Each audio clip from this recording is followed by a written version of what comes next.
हाँ भाई, क्या हाल है? बढ़िया एकदम। चलिए, डिस्कशन निकालिए फटाफट।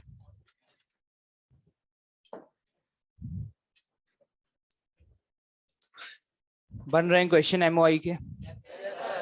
घर पे जाके एमओआई के सभी क्वेश्चंस को दोबारा से अटेम्प्ट किया था क्या?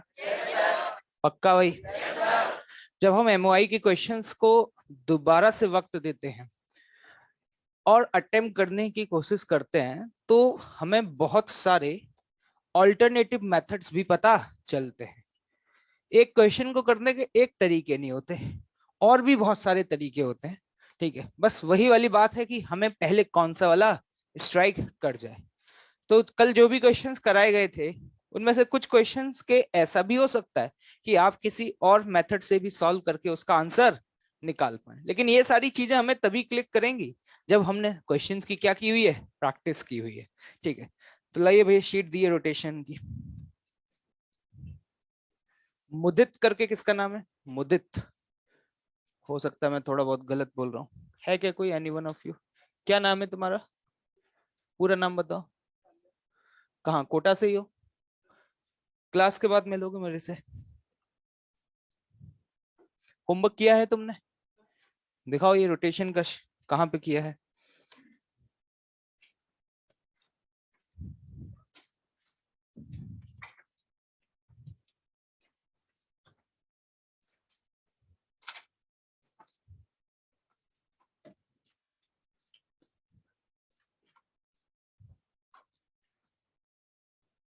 कल से आगे बैठोगे?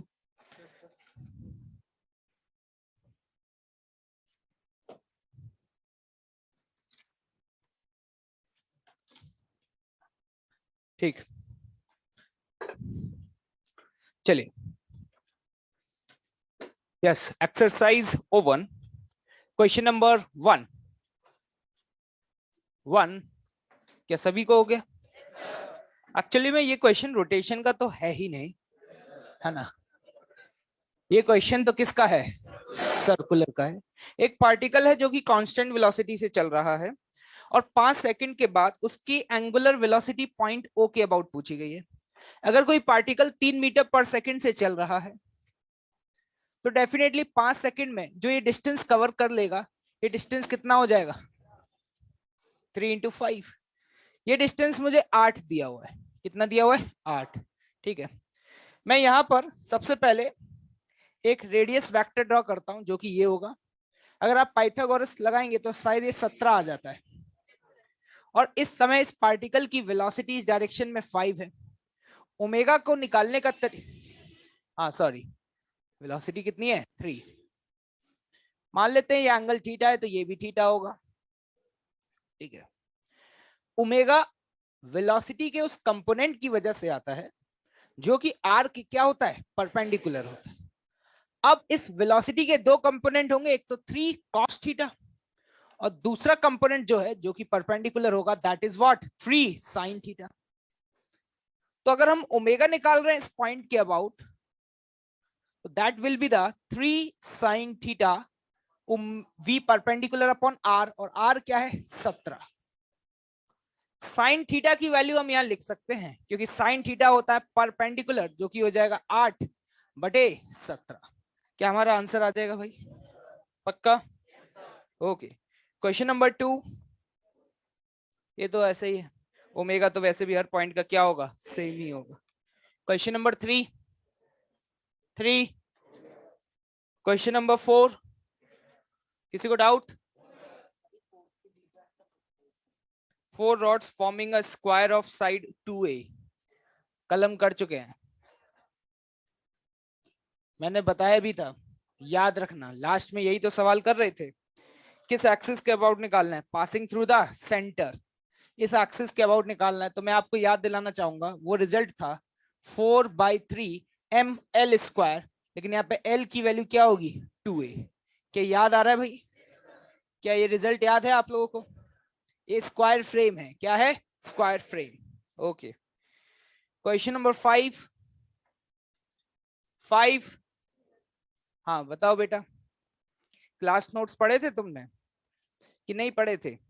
एक स्क्वायर प्लेट का मोमेंट ऑफ इनर्शिया हर वो एक्सिस जो प्लेन में है और सेंटर से पास कर रही है, चाहे किसी भी एंगल पर हो, क्या होगा? सेम होगा। क्वेश्चन नंबर 6 हो गया भाई? पक्का? ओके। क्वेश्चन नंबर 7,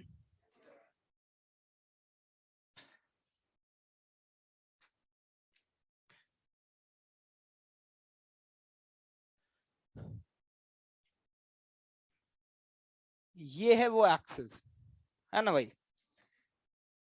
ये भी लेंथ ए है और ये भी लेंथ ए है। इस एक्सिस के अबाउट पूछा जा रहा है। ऐसा तो हमने कोई फॉर्मूला भी नहीं पढ़ा कि हम कैलकुलेट कर पाए, लेकिन मुझे एक बात समझ में आ रही है, जैसा ये है अगर वैसा ही इधर बना दूं तो ये एक स्क्वायर बन जाएगा यार।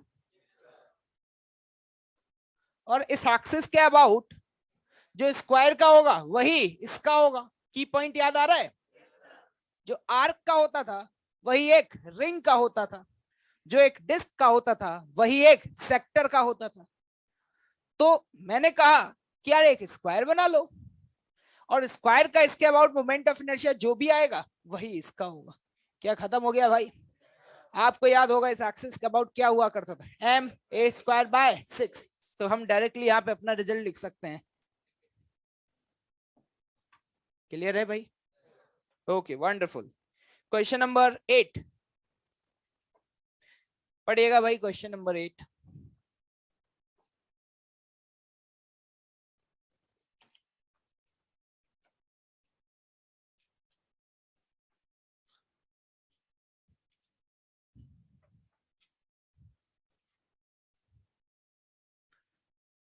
देखिए यहाँ पे दो डिस्क हैं। एक डिस्क जिसका नाम क्या है? एक्स। क्या है भाई? और जो दूसरा डिस्क है उसका नाम है क्या? वाई। लेकिन उसका रेडियस कितना है? 4r। इसका नाम कितना है बेटे? वाई। क्या ये समझ में आया? ठीक है। अब इनकी थिकनेस भी देख लेते हैं। पहले वाले की थिकनेस कितनी दी है? टी। और दूसरे वाले की t/4। हमें लगता है थिकनेस का क्या करेंगे हम? हमें तो यहाँ मोमेंट ऑफ इनर्शिया निकालना है। देखो अगर इसका मास m1 हुआ, कितना हुआ? m1। तो मास होता है वॉल्यूम इनटू डेंसिटी। दोनों सेम मटेरियल के बने हुए हैं तो दोनों का डेंसिटी तो क्या हो जाएगा? सेम। तो हम कहेंगे कि देखो बेटा डेंसिटी तो सेम, लेकिन अगर इसका वॉल्यूम लिखना चाहेंगे तो वॉल्यूम होता है एरिया इंटू थिकनेस। क्या समझ पा रहे हैं? तो इसका एरिया कितना है? πr² into thickness. थिकनेस कितनी है? टी। ये है इसका मास। अगर मैं आपसे पूछता कि वाई डिस्क का बता दो तो आप कहते रो तो सर रो ही रहेगा, लेकिन आर की जगह आप क्या लिख देंगे? 4r²। क्या समझ पा रहे हैं आप लोग? कनेक्ट हो पा रहा है? इंटू थिकनेस, लेकिन थिकनेस होगी t/4।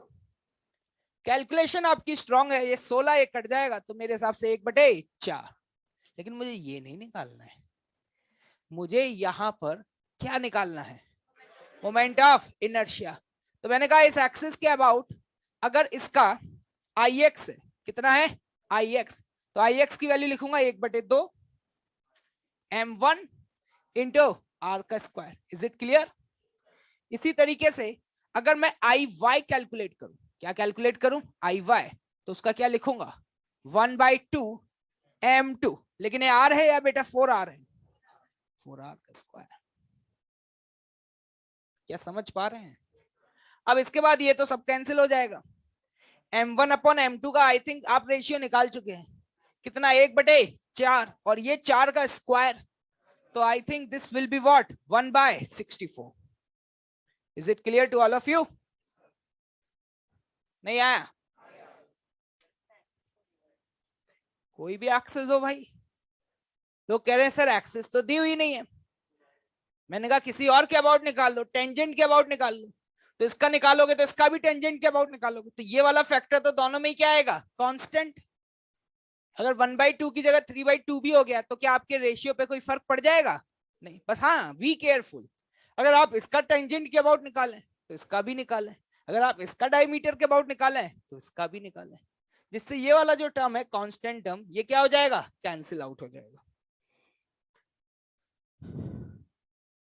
क्वेश्चन नंबर 9, बढ़िया क्वेश्चन है लेकिन है बहुत सिंपल, समझ में नहीं आता, ऐसा लगता है कि कोई रॉकेट साइंस है भाई। क्या कोई है जिससे समझ में आ गया था पहली बार में?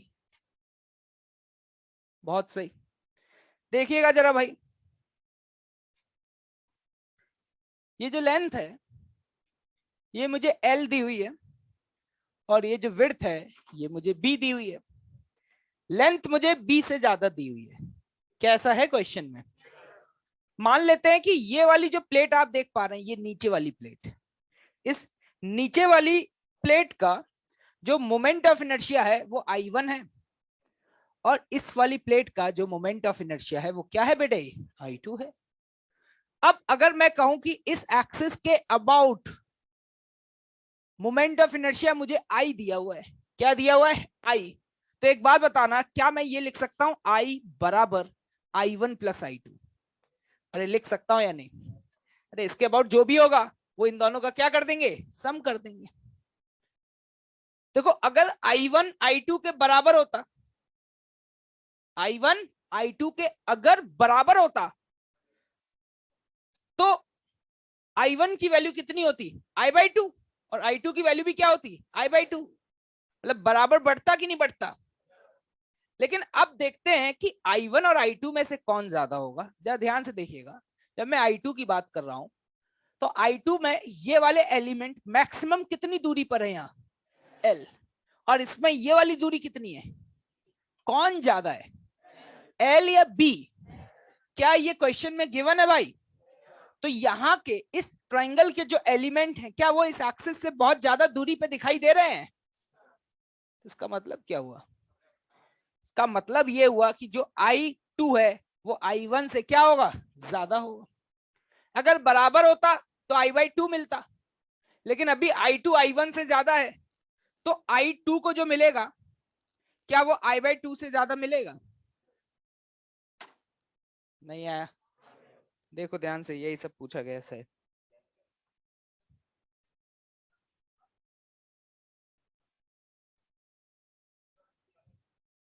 टोटल मास तो दोनों का ही सेम रहेगा ना। मैं इस पॉइंट की बात कर रहा हूँ ना, इधर की, ठीक है? तुम इधर देखोगे तो इधर भी ज्यादा है ऐसे तो कंट्रीब्यूशन। इसमें देखो मैक्सिमम मास तो इस रीजन में ना, और इसका हर पॉइंट बी या बी से क्या है? ज्यादा है। और इसका हर पॉइंट यहां से, सॉरी बी नहीं, ये कितना? एल, और इसका ये पॉइंट बी पर है और ये बी से ज्यादा है, तो उसका ही ज्यादा आएगा ना निकल के, ठीक है?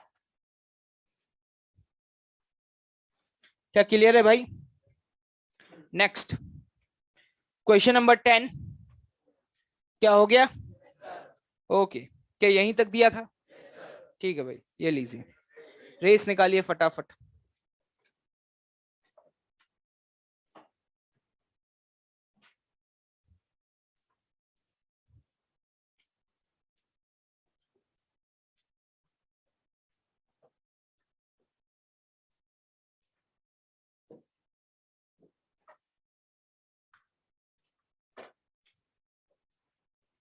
दिखाइएगा भाई।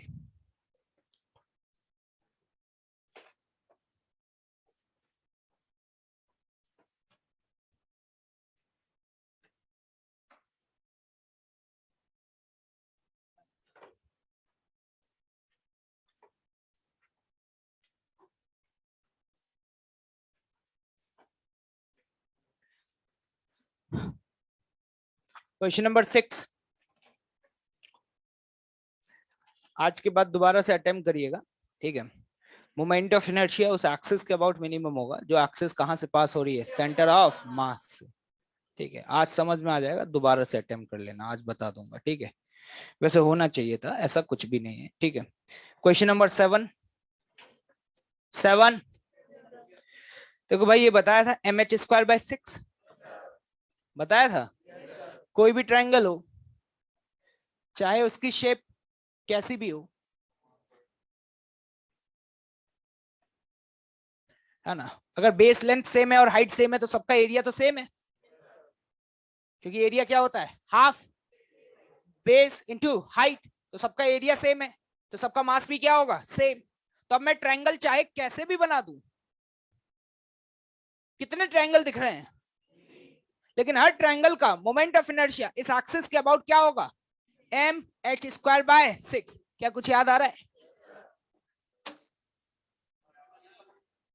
हाँ क्या, अरे सॉरी, ये बेस क्या कर दिया। ठीक, सबका क्या होगा, एम एच स्क्वायर बाय 6। किसके अबाउट सबका सेम होगा? अगर इसके अबाउट सेम हुआ तो मैं लॉजिक से बोल सकता हूं कि अगर पैरेलल एक्सिस थ्योरम लगाऊंगा तो इसके अबाउट भी सभी का क्या आएगा, सेम आएगा। ठीक है,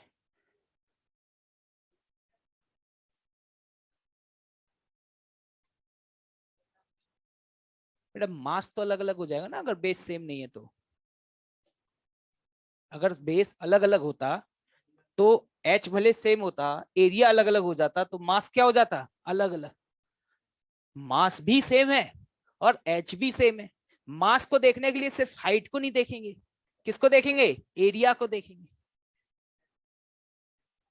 सेंटर ऑफ मास तो सबका सेंट्रोइड पे होता है, और सबका सेंट्रोइड तो बेस से h/3 ऊपर होता है। पढ़े हो ये बात? क्यों भाई, सबका सेंटर ऑफ मास यहां से होगा तो h/3 पे ही ना, तो इसीलिए सबका ऊपर वाले एक्सिस के अबाउट क्या आएगा, सेम आएगा। नहीं आई बात समझ? ओके, बहुत बढ़िया। क्वेश्चन नंबर 8, यहाँ पे पैरेलल एक्सिस थ्योरम तो नहीं लगा दी, क्या परपेंडिकुलर लगाई थी? पागल हो गए हो क्या? ना पैरेलल लगेगी ना परपेंडिकुलर लगेगी, बहुत सिंपल है भाई। ठीक है, बॉडी 3D में है, किसमें है, 3D में। एक रखा है एक्स पे, एक रखा है वाई पर, और एक कहां रखा है, जेड पे। और तीनों की दूरी यहां से कितनी दी है, 5।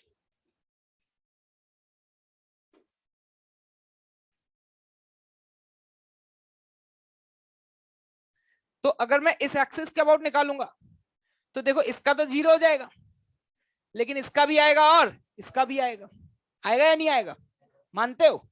अगर मैं तुमसे पूछता आई एक्स बताओ, आई एक्स, तो आप लिखते m इंटू 5 का स्क्वायर, लेकिन ये 1 का है, लेकिन ऐसे कितने हैं, 2, तो मल्टीप्लाइड बाय 2। अब इंटरेस्टिंग बात ये है, कैलकुलेट मत करो अब, कि जो इसके अबाउट है वही और वही, क्योंकि जिसके अबाउट भी निकालोगे तो उस पर रखे हुए पार्टिकल का तो 0 हो जाएगा, लेकिन उसके अलावा बचे हुए का तो सेम आएगा ना। इंटरेस्टिंग बात यह है कि तीनों के अबाउट ही क्या होगा, सेम होगा।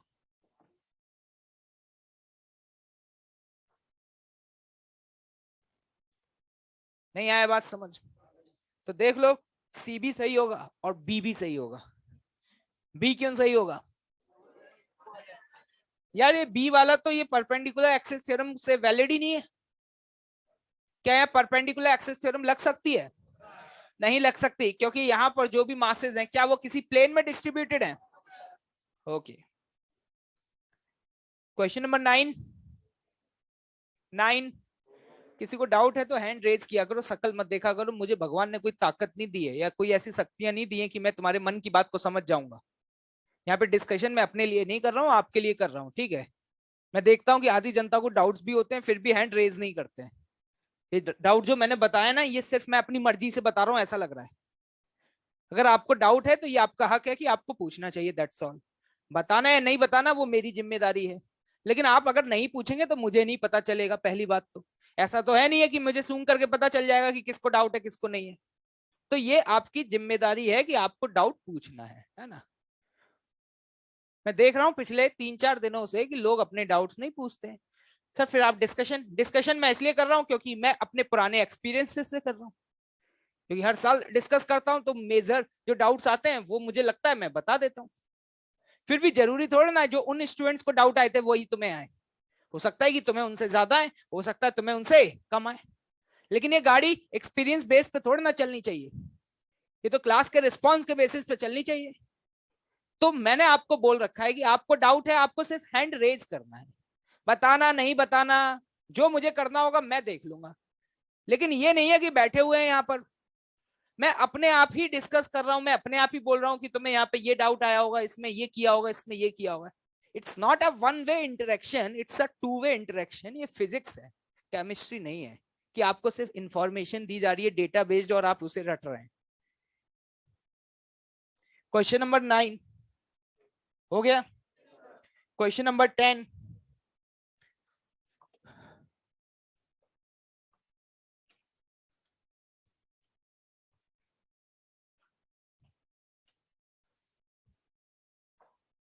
देखिएगा क्या है। यहाँ पे इस तरीके से बहुत सारी चेन रखी हुई है, हीप है इस तरीके से, है ना, रस्सी का हीप है ना, रोप, और उसको ये खींच रहा है। ठीक, तो देखो जो चेन ऑलरेडी चल रही है v वेलोसिटी से, तो उसे तो चलाने के लिए फोर्स चाहिए ही नहीं, क्योंकि जो चल रहा है उसकी तो वेलोसिटी क्या है, कांस्टेंट। तो लोग कहते हैं सर मेरे हिसाब से तो आंसर 0 आना चाहिए, क्योंकि क्वेश्चन में उन्होंने साफ साफ लिख दिया कि इस पॉइंट को हम कांस्टेंट वेलोसिटी से खींच रहे हैं, और हमें ये सिखाया गया है कि वेलोसिटी कांस्टेंट है, तो फोर्स क्या होगा, 0। मैंने कहा तुम जिस सिस्टम को देख रहे हो उस सिस्टम का मास लगातार बढ़ रहा है। इस रस्सी का कुछ हिस्सा जो कि पहले रेस्ट पे था, किस पे था, रेस्ट पे, उसने थोड़ी देर बाद एक वेलोसिटी गेन कर ली है, दैट इज व्हाट, v। तो वो रेस्ट से अगर v वेलोसिटी गेन कर रहा है तो उस हिस्से को देखो, सिर्फ जिस हिस्से ने अभी v वेलोसिटी गेन करी है, तो ये आपको देख करके समझ में आ रहा है ये एक वेरिएबल मास सिस्टम जैसा लग रहा है। और अगर ये वेरिएबल मास सिस्टम जैसा आपको लग रहा है तो आपको क्लियरली ये बात भी समझ में आ रही होगी कि यहाँ पे जो भी आपको फोर्स लगाना पड़ेगा वो क्या होगा, थ्रस्ट फोर्स। और उस थ्रस्ट फोर्स की वैल्यू मैंने आपको बताई थी, u इंटू dm/dt। क्या ये याद है? और यहाँ पे u की वैल्यू हम बोल देंगे v। सर dm/dt, dm वो मास है जो इस dt इंटरवल में यहाँ जमीन पे बैठा हुआ था, फिर एकदम से उठ के चलने लगा। क्या मेरी बात समझ रहे हैं? अब वो कैसे निकालें, ये निकालना सिखाया था, फिर से बता रहा हूं। ये v से चल रहा है, ठीक है, dt टाइम में, कितने टाइम में, dt टाइम में, यहां से कितना उठ जाएगा, कितनी लेंथ उठ जाएगी, v इंटू dt। क्या इतनी हवा में आ जाएगी? क्योंकि उस dt इंटरवल टाइम में ये वाला हिस्सा कितना आगे जाएगा, v इंटू dt। लेकिन रस्सी की लेंथ तो बड़ी नहीं है, तो ये v dt आया कहां से? जो आराम से बैठा हुआ था वो भी चलना शुरू कर दिया। क्या कनेक्ट कर पा रहे हैं? तो मैं कह सकता हूं v dt इतना हिस्सा चलने लगा, और अगर इतना हिस्सा चलने लगा तो इसका मास कितना होगा, इंटू लैम्डा। और ये क्या है, dm। क्या है, dm। और dm/dt क्या होता है, लैम्डा v। किसी को ये समझ ही नहीं आता हो ना, तो ये याद रखना कि dm/dt ना हमेशा इतना ही आता है। डायमेंशनली भी चेक कर लेना, इतना ही आता है हमेशा है। चेन वाला क्वेश्चन किया था, ड्रॉप किया था। तुम ऐसे देखो, ये लैम्डा क्या है, लैम्डा केजी पर सेकंड, पर सेकंड है, पर मीटर है, मास पर यूनिट लेंथ है। अबे कुछ आता है समझ में? और ये क्या है, वेलोसिटी, वेलोसिटी क्या है, मीटर, तो इसके डायमेंशंस क्या है, केजी पर सेकंड। और dm/dt वही तो है, मास पर सेकंड। तो कुछ भी समझ में ना आए ना, क्योंकि गरीबी है, तो क्या करना कि dm/dt की वैल्यू आंख बंद करके हमेशा कितनी रख लेना, lambda into v। then you will get your answer, that is what, v square lambda।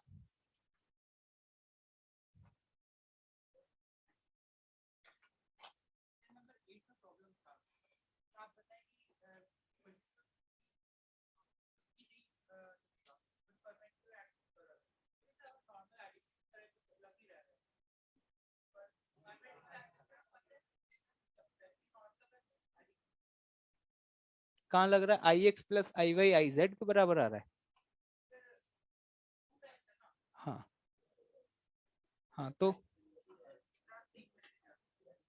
बैठ जा, सुना करो, है ना, ठीक है। Incomplete information is also most dangerous, ठीक है। तो पहले एक गुड लिसनर बनना बहुत जरूरी होता है ना, कि बोलने से मतलब नहीं होता, पहले हमारी बात को सुनना चाहिए, एनालाइज करना चाहिए, उसके बाद कुछ बोलना चाहिए, ठीक है। ठीक है भाई, निकालिए नोट्स, निकालिए फटाफट।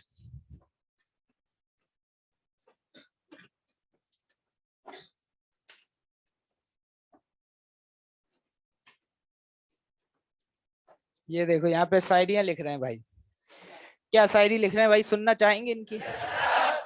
शायरी लिख रहे हैं कि महफिल उदास हो गई। ये जो महफिल है ये क्या हो गई? उदास हो गई। हमारी क्लास ऑफलाइन से ऑनलाइन हो गई। आपसे मुलाकात और पता नहीं ऐसी खता क्या हो गई जो क्लास आपकी बंद हो गई। ये लोग भाई आजकल पूरे दिन मेरे पास मैसेज करते रहते हैं। ठीक है, अगर जो लोग इस समय ऑनलाइन क्लासेस अटेंड कर रहे हैं या बाद में अटेंड करें, मेरी उन सभी से रिक्वेस्ट है भाई, है ना, कि भाई मुझे बड़े बड़े मैसेज लिखना, ठीक है, ऐसा लगता है कि जैसे कोई लेटर लिख रहे हैं। ये टैलेंट अगर आप कहीं और यूज करेंगे, है ना, तो डेफिनेटली कुछ फायदा हो भी सकता है। यहाँ पर बड़े इतने बड़े बड़े मैसेज होते हैं, कभी कभी तो जब ओपन करता हूं तो एक बार मन करता है कि फुर्सत में पढ़ूंगा, क्योंकि पढ़ने के लिए उसको बहुत वक्त चाहिए होता है, और दूसरे भाई लोग समझ में नहीं आता कि इंग्लिश लिखे या हिंदी, तो उसको पढ़ के डिकोड भी करना पड़ता है।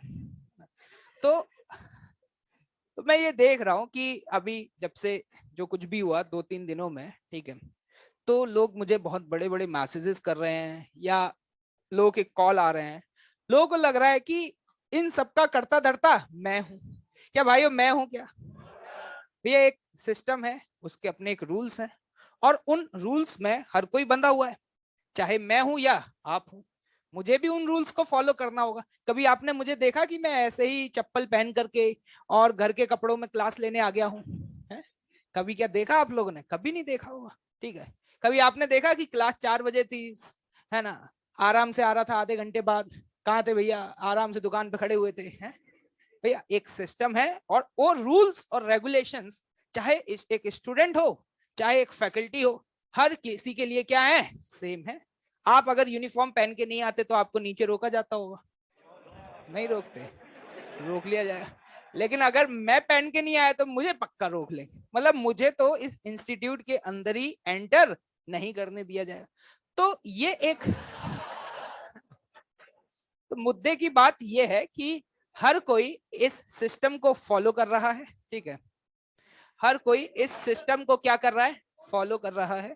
ठीक है, और हर कोई इस सिस्टम के साथ चलेगा, क्योंकि एक ऑर्गेनाइजेशन है, बहुत बड़ा इंस्टीट्यूट है, इंडिया का टॉप इंस्टीट्यूट है। हमारे घर का तो इंस्टीट्यूट है नहीं कि हमने दुकान खोल रखी है अपनी। तो इसीलिए आप मुझे इस तरीके के मैसेज ना करें, क्योंकि मैं कौन होता हूं यार?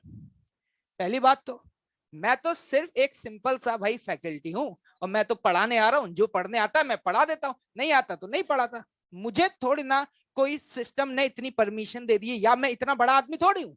सिंपल सी बात है यार, मैं इतना बड़ा आदमी नहीं हूं, मैं सच बता रहा हूँ यार, तुम्हें अगर लगता हो, है ना।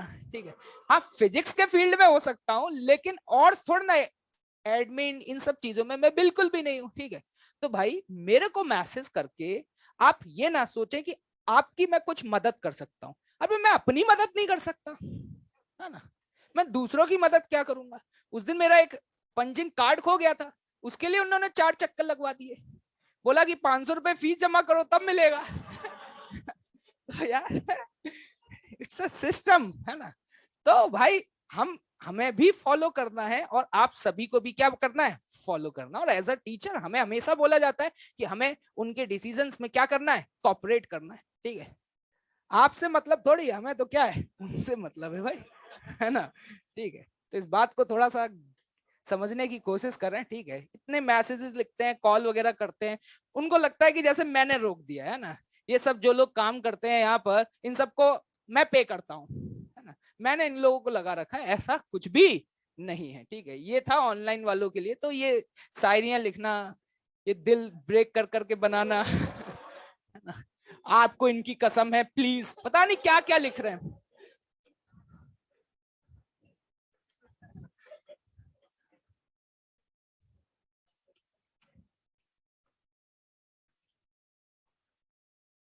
सभी को कोविड के प्रोटोकॉल्स को फॉलो करना है, और जो भी आपको रिस्पेक्टिव बैचेस मिले आप सभी लोग अपने बैचेस में क्लास अटेंड करें, दैट्स ऑल। ये बात मैं हमेशा से बोलता हुआ आया हूँ कि नहीं आया? क्या मैंने आज तक कभी किसी को ये बोला था? मैं तो ऑनलाइन में भी नहीं बोलता था कभी। लोग मुझसे आकर के पूछा करते थे, क्या मैं कभी किसी को ये बोलता था कि नहीं नहीं आ जाना आ जाना? क्योंकि लोग वहां जाकर के कह रहे कि सर से परमिशन लेकर के आए, अब वो कह रहे सर को बुलाओ। मैंने कहा मेरी क्लास लगवाएंगे क्या ये? मैं तो आज तक किसी को नहीं बोला भाई, ठीक है, तुम अपनी इच्छा से आते थे भाई, ठीक है। चलिए नोट्स निकालिए।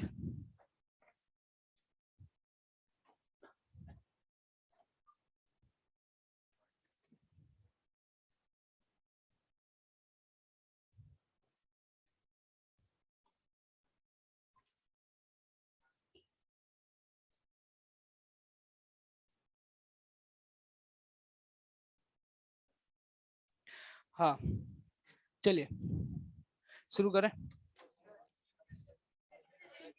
हाँ एक क्वेश्चन दिया था होमवर्क में, सिलेंडर वाला, कोई है जिससे सॉल्व हुआ हो? आंसर नहीं पता क्या? पहले मैं आंसर बताता हूं फिर देखते हैं कि हाउ टू सॉल्व दिस। कौन सा था, हॉलो था या सॉलिड था? ठीक है, लाइक यू।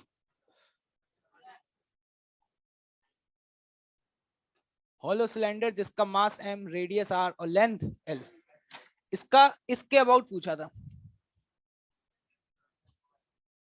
ठीक है।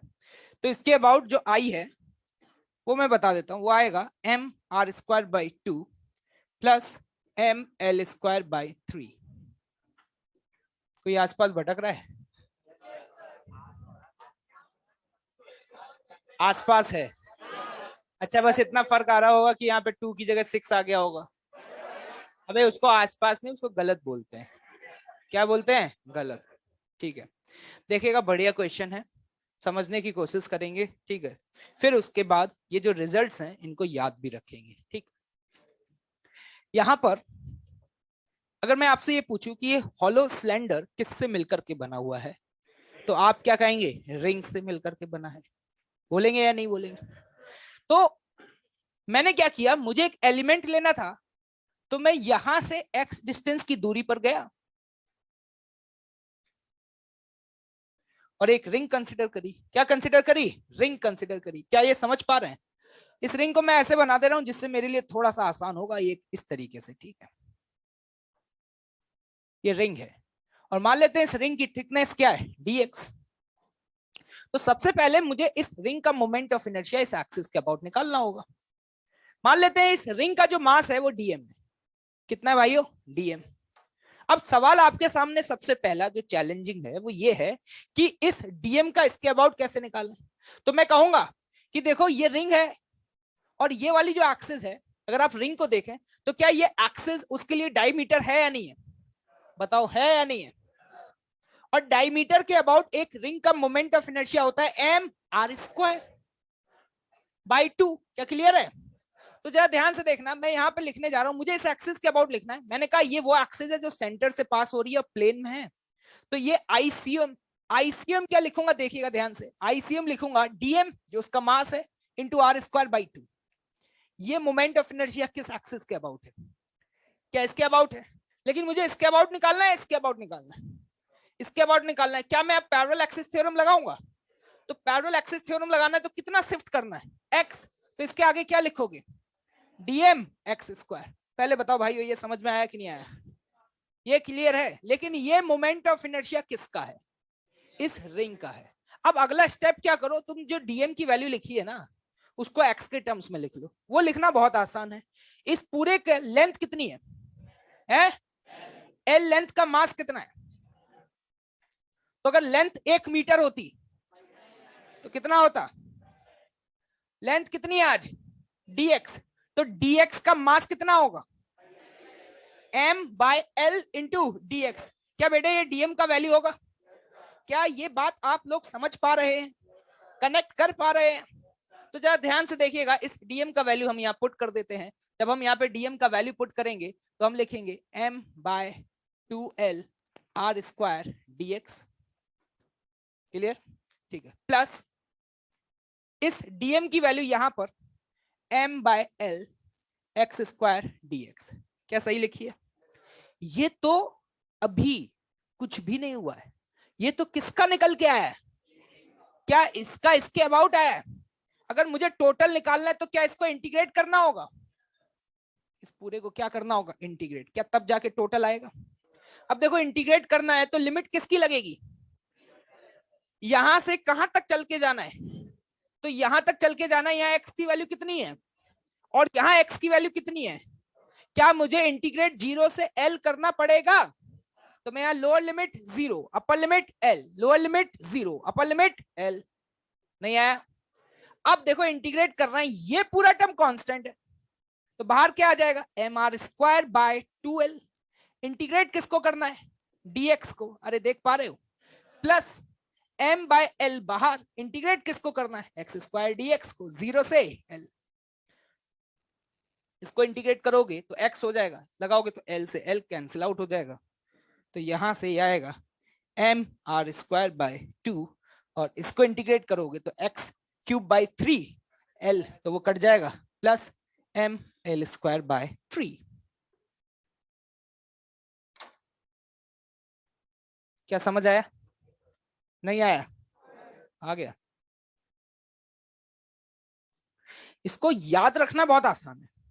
अब याद रखने की तो मैं जुगाड़ बताऊंगा, क्या बताऊंगा, जुगाड़। वो तो फॉर्मूला याद रखने की जुगाड़ है, वो क्या है देखते हैं। मुझसे अगर कोई पूछे ये सिलेंडर है क्या, तो मैं कहूंगा कि ये जो हॉलो सिलेंडर है ये दो चीजों का कॉम्बिनेशन है, एक रिंग और दूसरी रॉड। बताओ है या नहीं है, एक रिंग और दूसरा रॉड। तो मैंने कहा अच्छा एक बात बताओ, अगर रॉड होती तो इसके अबाउट कितना होता, क्या एंड पॉइंट के about M L square by 3 लिखते, और अगर रिंग होती तो ये वो एक्सिस है जो डायमीटर से पास कर रही है, कितना होता, ऐसे याद रख लेंगे। क्या याद रखना टफ है क्या। अब देखना ये जुगाड़ अगर तुम्हें समझ में आ गई है तो क्या तुम आज के बाद इतनी मेहनत करोगे, क्या इस तरीके से एलिमेंट लेकर के इंटीग्रेट करोगे, नहीं। अब तुम तुरंत बता दोगे।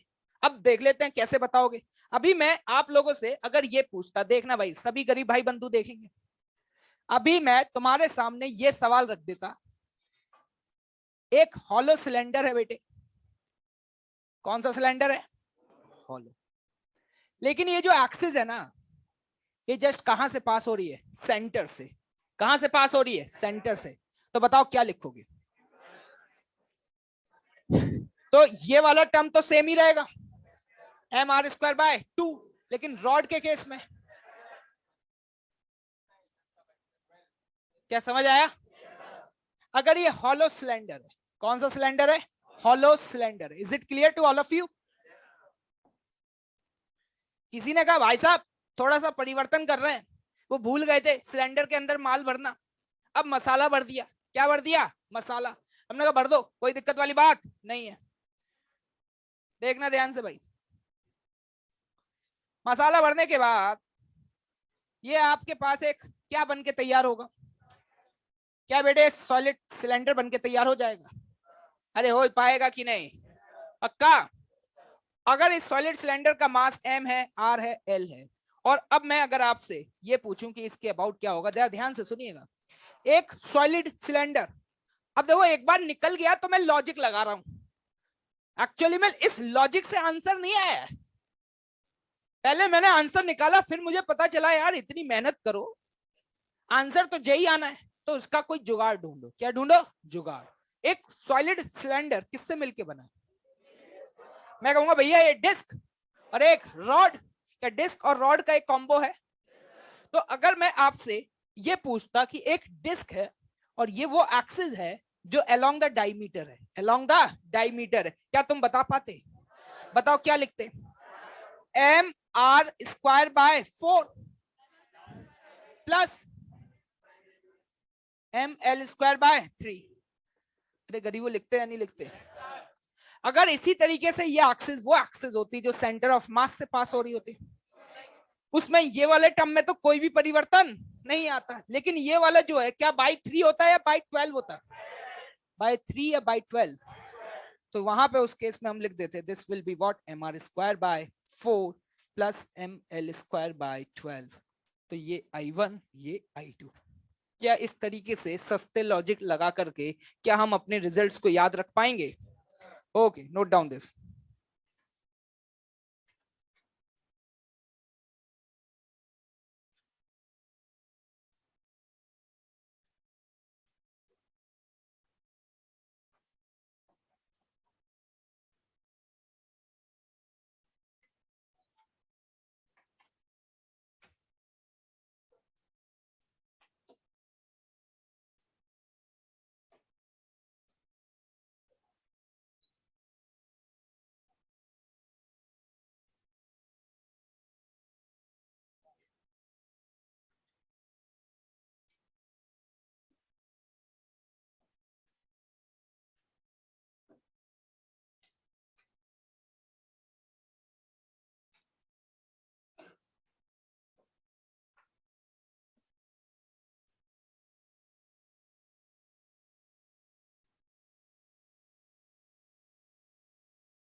क्या नोट कर लिया भाई?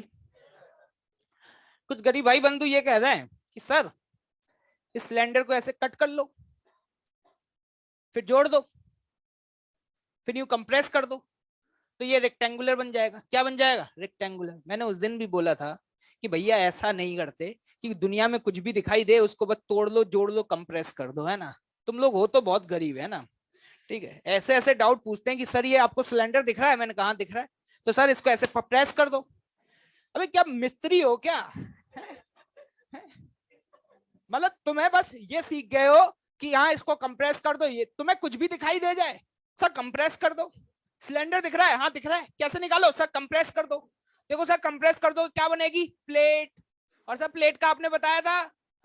अरे भैया ये भी बताया था कि कंप्रेस करने के बाद वो यूनिफॉर्म होनी चाहिए। क्या होनी चाहिए? यूनिफॉर्म होनी चाहिए। अगर यूनिफॉर्म नहीं है तो आप डायरेक्ट रिजल्ट नहीं लिख सकते। क्या समझ में आ रहा है? एक ने कहा सर कंप्रेस कर दो, रिंग बन जाएगी। अरे भाई कैसे भी कहीं से ठोक पीट के तुम कुछ भी बना रहे हो क्या? है क्या ऐसे निकालते हैं क्या? क्या याद रहेगा या नहीं? कंप्रेशन कर रहे हैं या मास एलिमेंट्स को मूव कर रहे हैं तो उस समय विशेष ध्यान ये रखा जाता है कि उस गिवन बॉडी का यूनिफॉर्मिटी क्या रहनी चाहिए? मेंटेन रहनी चाहिए। इसीलिए इस तरीके के सस्ते जुगाड़ बिल्कुल भी ना लगाएं। ये मिस्त्रीगिरी अपने घर पर ही दिखाएं। क्या आगे बढ़ा जाए भाई? ठीक है, तैयार है? अरे है या नहीं?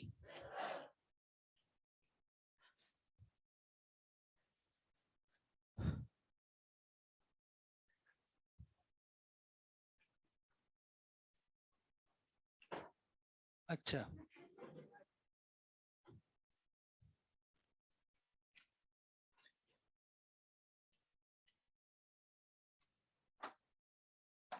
ये एक रेक्टेंगुलर प्लेट है। कौन सी प्लेट है? Rectangular plate. क्या आपको दिखाई दे रही है भाई? देखते रहो। हाँ हाँ वही ट्रायंगुलर। कैसी प्लेट है? ट्रायंगुलर प्लेट है।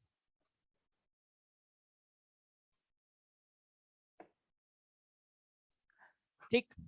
इस ट्रायंगुलर प्लेट का इसके about moment of inertia I1 है। कितना है भाई? I1। ठीक। इस एक्सिस के अबाउट ये जो देख पा रहे हैं, इस एक्सिस के अबाउट I2 है। कितना है भाई? I2 है। ठीक। क्या समझ पा रहे हैं? बस समझते रहिए और जीवन का आनंद लेते रहिए, कोई दिक्कत वाली बात नहीं है। और इस एक्सिस के अबाउट I3 है। कितना है भाई? I3। इस पूरे प्लेट का जो मास है वो कितना है? m। तो बताइए I1, I2 और I3 का वैल्यू क्या होगा?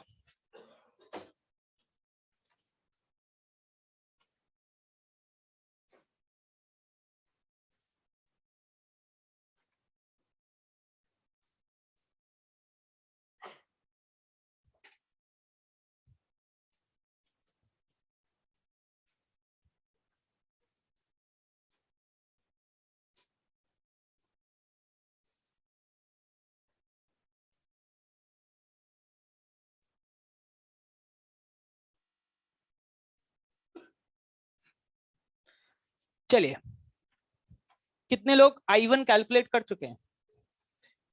ओके, क्या आ रहा है? ml²/12। कितने लोगों का आ चुका है? Okay, nice. ml²/12 will be the correct answer. देखिएगा, साथ में मिलकर के सॉल्व करेंगे। जहां गलती करूं टोक देना, बता देना क्या गलती हो रही है। मुझे इसके अबाउट निकालना है। जैसे मैंने ये देखा मैंने कहा अरे भाई ये ट्रायंगल है और जे इसका क्या है? बेस। और सर ने बताया था, याद कर लो, बताया था इसके अबाउट होता था कितना? mh²/6। भाई एच निकालो और गेम खेलो। एच क्या है? क्या जे वाई हाइट है? अरे है लल्लो कि नहीं है? क्या एच निकाल पाओगे? ये थोड़ा टफ सवाल है एच कैलकुलेट कर पाना, क्योंकि ये पता है ये 90 है तो ये 45 है। कितना है? और ये भी कितना है? 45। तो h कितना होगा, l sin 45। क्या समझ में आ रहा है? तो यहां पर h की वैल्यू होगी l sin 45। तो यहां से वैल्यू कितनी आई, l बाय रूट टू। क्या यहां से बेटे ये l बाय रूट टू की इस वैल्यू को क्या मैं यहां सब्स्टिट्यूट कर दूं? अगर मैं सब्स्टिट्यूट करूंगा तो मेरे पास रिजल्ट बनेगा m l by root two का स्क्वायर बटे 6, जो कि कितना आ गया,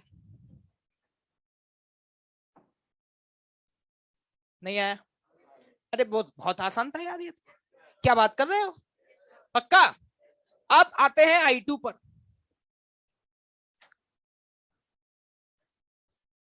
कैसे, कौन बताएगा? Yes, any one of you? हाँ भाई, बिल्कुल, बहुत शानदार। तो कहते हैं अरे सर कितना तो आसान है। मैंने कहा कैसे? देखो सर, जाके पता है h पता है, तो I1 plus M H square. क्या हम डायरेक्ट ऐसे लिख सकते हैं? पैरेलल एक्सिस थ्योरम क्या हम डायरेक्ट यहां से यहां लगा सकते हैं? इसके लिए हमें अब पैरेलल एक्सिस थ्योरम कितनी बार लगानी होगी, एक बार या दो बार? एक बार या दो बार? हमें पता है कि इसका सेंटर ऑफ मास इसके सेंट्रॉइड पे होगा, मानते हो इस बात को? मान लो इस एक्सिस के अबाउट इसका मोमेंट ऑफ इनर्शिया ICM कितना है, ICM। मैं आपको ये बताना चाहूंगा, वैसे तो आप जानते होंगे, मैथ्स के स्टूडेंट रहे, अगर ये h है तो ये कितना होगा, h/3। क्या ये मैथ्स में पढ़ा है? सेंट्रॉइड जो बेस से h/3 की दूरी पे होता है, क्या ये पढ़ा है? h की value l by root two है, तो क्या मैं इस वैल्यू को l बाय 3 रूट टू लिख दूं? बेटे एक बात बताना, जिसको I1 पता है क्या उसको ICM पता है? अरे हाँ या ना? अरे हाँ या ना? सहमत हो? तो जरा ध्यान से देखना, मैं यहाँ पर ऐसे लिखूंगा कि देखो भाई I1 की वैल्यू कितनी थी, ml स्क्वायर बाय 12, ये बराबर होगा ICM प्लस m इंटू ये डिस्टेंस, कितना है ये distance, l by 3 root two का होल स्क्वायर। क्या यहां से ICM निकल आएगा? बताओ कितना आ रहा है? m भाई ये बताया जा रहा है, क्या जे आंसर है क्या? जे आंसर नहीं है, क्या यही आंसर है क्या? अरे यही है क्या, पक्का? तो अब क्या करें, क्या दोबारा से लगाना पड़ेगा? और ये डिस्टेंस कितना होगा, 2h/3। अरे नहीं आया यार, 2h/3। क्या 2, तो ये इसको क्या लिख सकता हूं, √2l/3। क्या सही लिखा है क्या? तो जरा देखिएगा, दोबारा से अगर लगाऊंगा तो I2 बराबर लिखूंगा ICM, this is what ml square by 36 plus ये वाला डिस्टेंस जो कि था 2h/3, h की वैल्यू मुझे दिख रही है l/√2, मतलब ये कितना हो गया, √2l/3। तो क्या लिखूंगा, m इंटू √2l/3 का होल स्क्वायर। ओ भाई सही लिखा है क्या? कितना आ रहा है भाई, ml स्क्वायर बाय, ये सारी स्किल्स प्रैक्टिस कर करके ही डेवलप होंगी, पहली बार में किसी को नहीं चमकता, लेकिन ऐसे 2-3 सवाल बना लोगे तो क्या होगा, चमकने लग जाएगा। अरे चमकेगा कि नहीं, जबरदस्त चमकेगा एकदम। ये तो I2 आ गया, एक और बचा है। ओ हो, ये कैसे निकाला है? क्या परपेंडिकुलर एक्सिस थे ना? जरा ध्यान से देखिएगा भाई, लोगों ने कहा इसके अबाउट बता दो, मैंने कहा ध्यान से देखो। मैंने क्या बोला, ध्यान से देखो। अगर तुम ध्यान से देखो तो क्या ये तुम्हें दो ट्रायंगल दिखाई दे रहे हैं? ऐसा नहीं लग रहा कि ये इस ट्रायंगल के लिए इसका बेस है? अरे लग रहा है। और ये हाइट कितनी है, l/2, और इसका मास कितना है, m/2। तो जरा ध्यान से देखना, I3 लिखने जा रहा हूं, सिर्फ इसको देखो, इतने को। हाँ सॉरी, ये वाला डिस्टेंस कितना लिख दिया, l/√2 हो जाएगा, l/2 नहीं, कितना, l/√2। समझ में आ रहा है? सिर्फ इस ट्रायंगल को देखो ध्यान से। अगर इस ट्रायंगल को देखोगे तो इसका क्या लिखोगे, m, लेकिन m कितना है, m/2, अरे है, इंटू h कितना है, l/√2 का स्क्वायर बटे 6। क्या यही आंसर है? नहीं, इसको मल्टीप्लाई किससे करोगे, 2 से करोगे। क्या दोबारा एक्सप्लेन करूं? इसके अबाउट अगर देख रहे हैं, देखना मैं दोबारा से बोल देता हूं, देखो ध्यान से। अगर इसके अबाउट देखोगे तो क्या ये ट्रायंगल एक दिखाई दे रहा है, और क्या दूसरा ये भी दिखाई दे रहा है? तो मैं नहीं कह सकता कि मेरे पास दो ट्रायंगल हैं, आइडेंटिकल हैं। कैसे हैं, आइडेंटिकल। क्या यहां से आंसर आ जाएगा, कितना आ रहा है? ml²/12, ये था I3। क्या ऐसे? बिल्कुल। ठंड ठंड ठंड।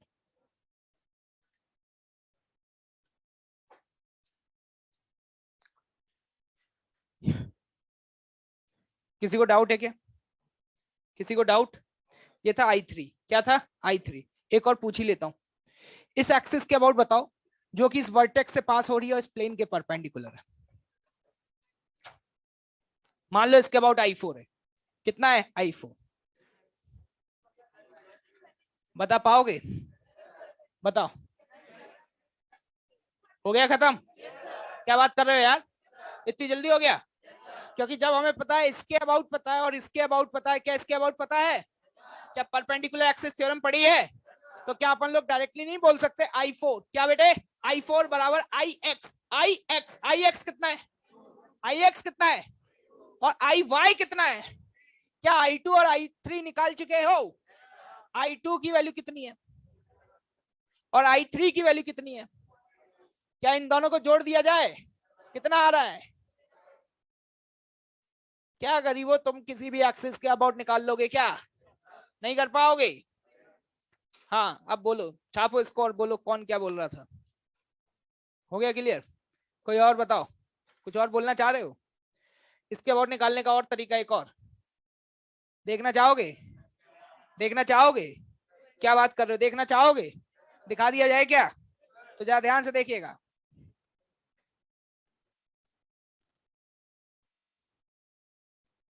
जैसा ऊपर है वैसा ही,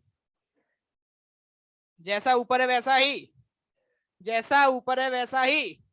क्या बना ये? इसकी साइड लेंथ क्या है? क्या देख पा रहे हो? क्या बात कर रहे हो? और मैंने सुना है कि एक स्क्वायर का इसके अबाउट तुम्हें याद है? क्या याद करवाया गया था? कुछ याद आ रहा है? ml²/12। परपेंडिकुलर के अबाउट 6 था और प्लेन में लाई करने वाले 12 था। तो मैं बोल सकता हूं की पॉइंट जो इस स्क्वायर का था वही इस ट्राइंगल का होगा, ऐसे बोला जा सकता है।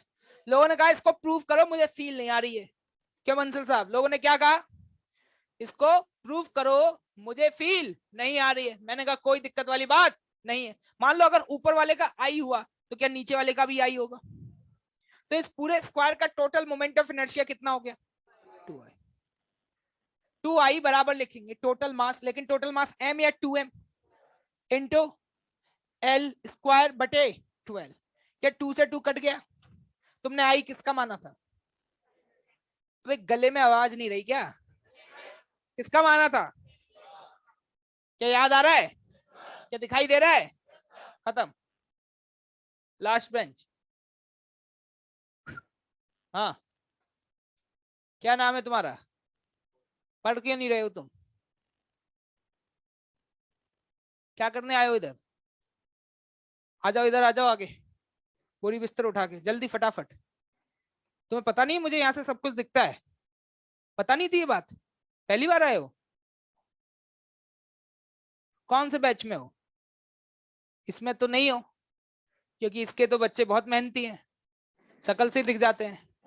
या तो बिल्कुल ऊपर वाला लेवल है या नीचे वाला, बीच वाला लेवल तो ये रखते ही नहीं है। किस बैच में हो? नाम ले दो यार। TMP1? ये MP1 ही तो है? TD?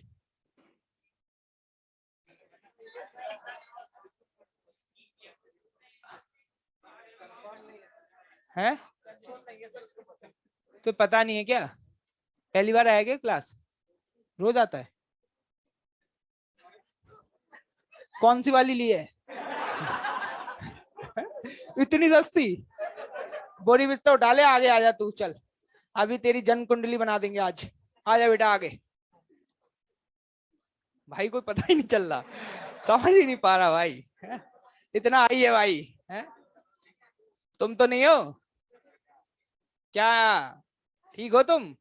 डाउट है कि क्लियर है? आगे बढ़े? ठीक है भाई, जगह दो इनको। जाओ नोट्स कॉपी दिखाओ अपनी, नोट्स कॉपी निकाल लो भाई, क्या दिक्कत आ रही है? नोट्स ही तो मांग रहा हूँ, कोई ऐसी चीज थोड़ी मांग ली है। इतना क्या शर्मा रहे हो? नोट्स ही तो भाई मांग नहीं सकता क्या है? भाई ये नोट कर लिया क्या? सबने कर लिया क्या? किसी को डाउट है क्या? एक काम करो, ये चारों एक्सिस के अबाउट जो निकाला है, एक बार इसके बारे में खुद सोच करके देखो कि जो किया है वो सही किया है या इसके अलावा और कोई अल्टरनेटिव मेथड है। जल्दी से फटाफट, 1 मिनट का समय है।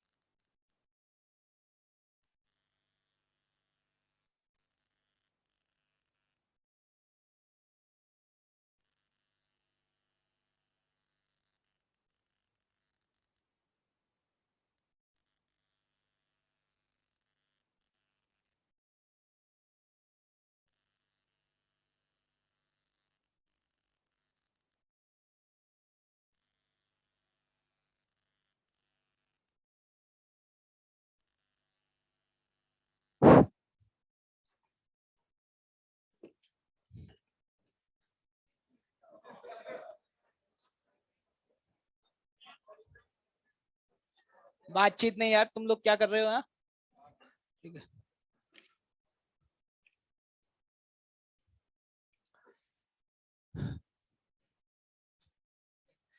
देखिएगा ध्यान से, अगले सवाल की तरफ मूव कर रहे हैं। ठीक है,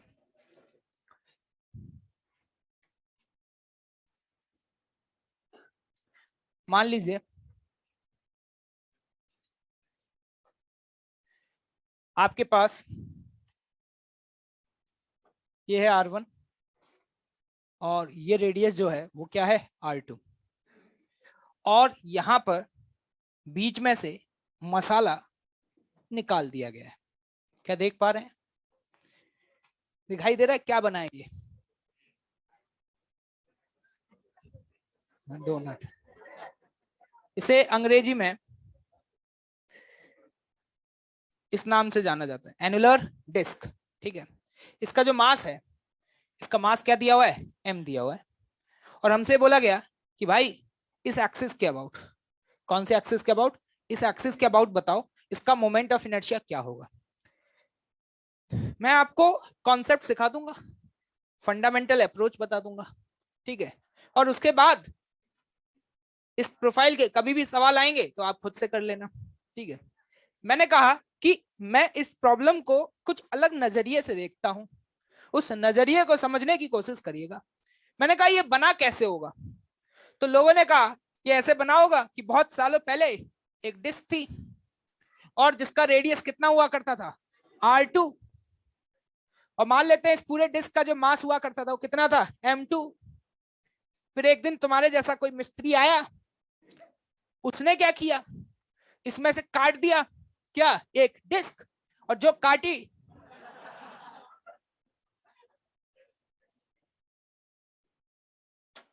उस डिस्क का जो रेडियस था वो क्या था, R1। क्या क्लियर है भाई? तो मुझसे बोला गया कि बन तो ये गया भाई, तो इसका बताओ। तो मैंने कहा यहां पर मैं वही कॉन्सेप्ट लगाऊंगा जो आज तक लगाए हैं। आज तक मैं मासेस को जोड़ता था, आज जोड़ नहीं रहा, मास को काट के बाहर निकाल रहा हूं। क्या मेरी बात समझ पा रहे हैं? पूरी फील लेनी है भाई अंदर तक, है ना? ले पाओगे? चलिए बहुत बढ़िया, शानदार, आराम से देखिए, आनंद लीजिए, बीच बीच में कुरकुरे चिप्स साथ में ये भी लेके आया करें, खुद भी खाया करें, अपने सर को भी देते रहा करें, ठीक है? ठीक है, हाँ। लेकिन कुछ मिला विला मत देना, ठीक है? सुलटा दिए इधर ही, निपट गया, बहुत बोलता था ये। ठीक है, देखो भाई, है ना, मैंने कहा कि ये बना कैसे। मैंने कहा एक डिस्क है और उस डिस्क जिसका रेडियस R2 है उसमें से एक स्मॉलर डिस्क कट करके निकाल दी और उसका रेडियस क्या है, R1। तो इसका निकालने का तरीका ये है, अगर मैं कैलकुलेट करना चाहता हूं तो मैं इसका कैलकुलेट कर लूं, और अगर मैं इसका I2 मोमेंट ऑफ इनर्शिया बोलता हूं तो इसका मोमेंट ऑफ इनर्शिया तो सिंपली क्या लिखूंगा, M2 R2 स्क्वायर बाय 2। आपको यह डिस्क का याद है, एक डिस्क का इस एक्सिस के अबाउट कितना होता था, M R स्क्वायर बाय 2। क्या सहमत हो? और इस डिस्क का कितना होगा, M1 R1 स्क्वायर बाय 2। मैंने कहा जा को भी पता है और जा को भी पता है, लेकिन जा का निकालना है, जा का ना तो इसका ना इसका, निकालना किसका है, इसका। तो इसका अगर आई है, कौन है बेटे, आई है, तो आई बराबर मैं लिखूंगा I2 माइनस I1। लेकिन याद रखना कि दोनों का सेम एक्सिस के अबाउट निकालना, पता चले कि इसका तो इस एक्सिस के अबाउट निकाल लिए और इसका इसके अबाउट निकाल लिए। ये बात समझ आ रही है? अब देखिएगा आगे बढ़ रहे हैं, ठीक है। तो यहाँ पे 1/2 अगर कॉमन ले लूं तो अंदर बन जाएगा M2 R2 square minus M1 R1 square. लेकिन मुझे ना तो आंसर M2 के टर्म्स में देना है और ना ही आंसर M1 के टर्म्स में देना है, ये तो हमेशा ही फंसेगा। तो हमेशा क्या करना चाहिए कि M2 और M1 की वैल्यू पहले से ही जो मास दिया हुआ है उसके टर्म्स में निकाल लो। और ये कैसे करते हैं, ये मैंने कहां सिखाया था, क्या सीएम में सिखाया था? अगर ये प्लेनर बॉडी है, प्लेनर मतलब डिस्क है, तो इसका मास जो है वो एरिया के प्रोपोर्शनल होगा, किसके, एरिया के। और अगर ये क्या होती, हाँ 3 डायमेंशनल बॉडी होती तो वो वॉल्यूम के प्रोपोर्शनल होता। क्या समझ आ रहा है? तो ध्यान से देखना, मैं यहां पर ये बोलूंगा भाई उसका जो मास है और इसका जो मास है, इनका जो रेशियो है वो एरिया के प्रोपोर्शनल होगा। किसके प्रोपोर्शनल, एरिया। जितने में मसाला भरा हुआ है उतने का एरिया बता पाओगे, pi into R2 square minus R1 square. क्या क्लियर है? और इस पूरे का क्या सही लिखा है क्या? तो यहां से M2 की वैल्यू, किसकी वैल्यू, M2 की वैल्यू आ जाएगी, कितनी आ जाएगी, M upon R2 square minus R1 square. नहीं आया समझ? अरे सही लिखा है क्या? हाँ हाँ सॉरी, ये ऊपर क्या कर दिया, हाँ ये M R2 स्क्वायर। क्या क्लियर है भाई? जिस तरीके से आपने M2 की वैल्यू निकाली, क्या उसी तरीके से M1 की भी लिख सकते हैं, बस जहां R2 आ रहा है वहां क्या लिख दो। तो यहाँ पे M1 की वैल्यू जब लिखेंगे तो यहाँ पे लिख देंगे M into R1 square upon R2 square minus R1 square. क्या लिख सकते हो? और यहाँ से M2 और M1 की वैल्यूज, किसकी वैल्यू बेटा, M2 और M1 की वैल्यूज यहाँ सब्स्टिट्यूट कर दें, क्या आंसर आ जाएगा? ये बताओ, क्या ये कॉन्सेप्ट और ये जो अप्रोच आपको समझाया गया, क्या समझ में आ गया है? अभी तो मैं बिल्कुल फंडामेंटल से बता रहा था तो इसलिए ऐसे किया। तुम जब करोगे तो पता क्या करना, तुम सबसे पहले इनके मासेज जो है ना वो M के टर्म्स में निकाल लेना। किसके टर्म्स में, M के टर्म्स में निकाल लेना, जिससे एक ही बार में, एक ही झटके में आंसर लिख देंगे, एक ही झटके में आंसर लिख देंगे। क्या तैयार हो? अगला सवाल करने के लिए तैयार हो? तो जल्दी से नोट डाउन करो, फिर अगले सवाल की तरफ मूव करेंगे। बिल्कुल।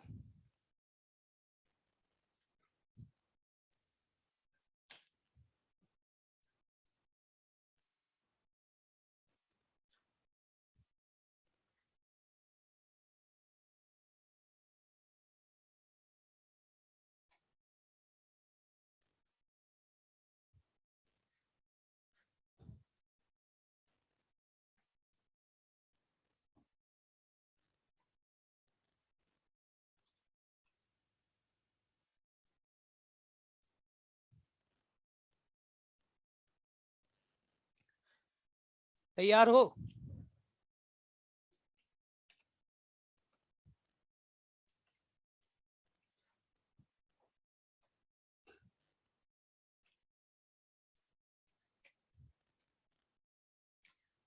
देखना भाई,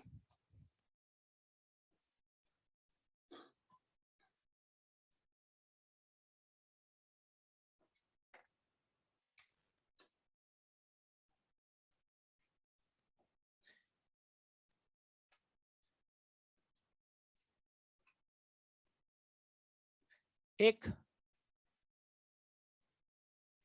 यहाँ पर डिस्क थी, उसमें से काट के निकाल दिया, और जो मास है ना रिमेनिंग पोर्शन का, जो आपको देख पा रहे हो,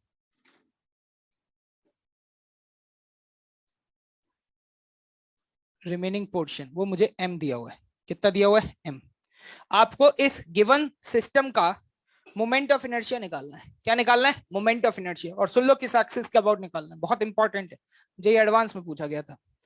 है बहुत आसान, वो एक्सिस जो सेंटर से पास कर रही है, इसके सेंटर से और प्लेन के परपेंडिकुलर है। ये है क्या, डिस्क है, क्या है, disc. Mass of remaining portion मतलब जो सेडेड पोर्शन है जिसमें मसाला भरा हुआ है, क्या भरा हुआ है, मसाला भरा हुआ है, उसका मास कितना है, m है। चलिए बताइए।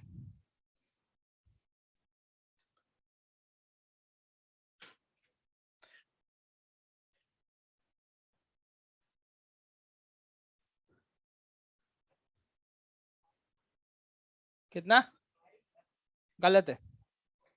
क्या नाम क्या है तुम्हारा, तुम्हारा भाई कहाँ है।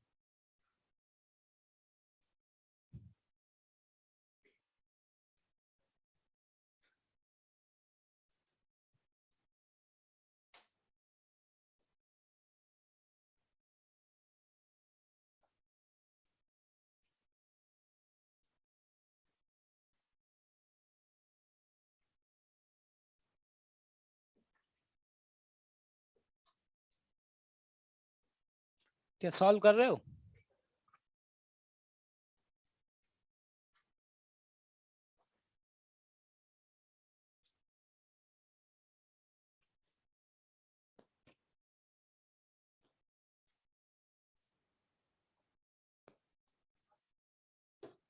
गलत।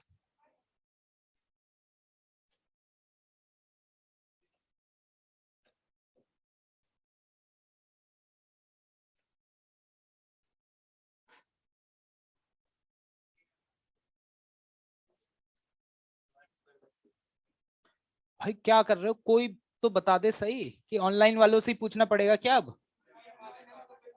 वही बंधु बता पाएंगे, वो तुमसे ज्यादा मेहनती लग रहा है मुझे।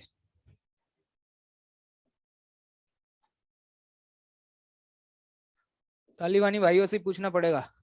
क्या आ रहा है भाइयों, सब गलत बता रहे हैं भाई।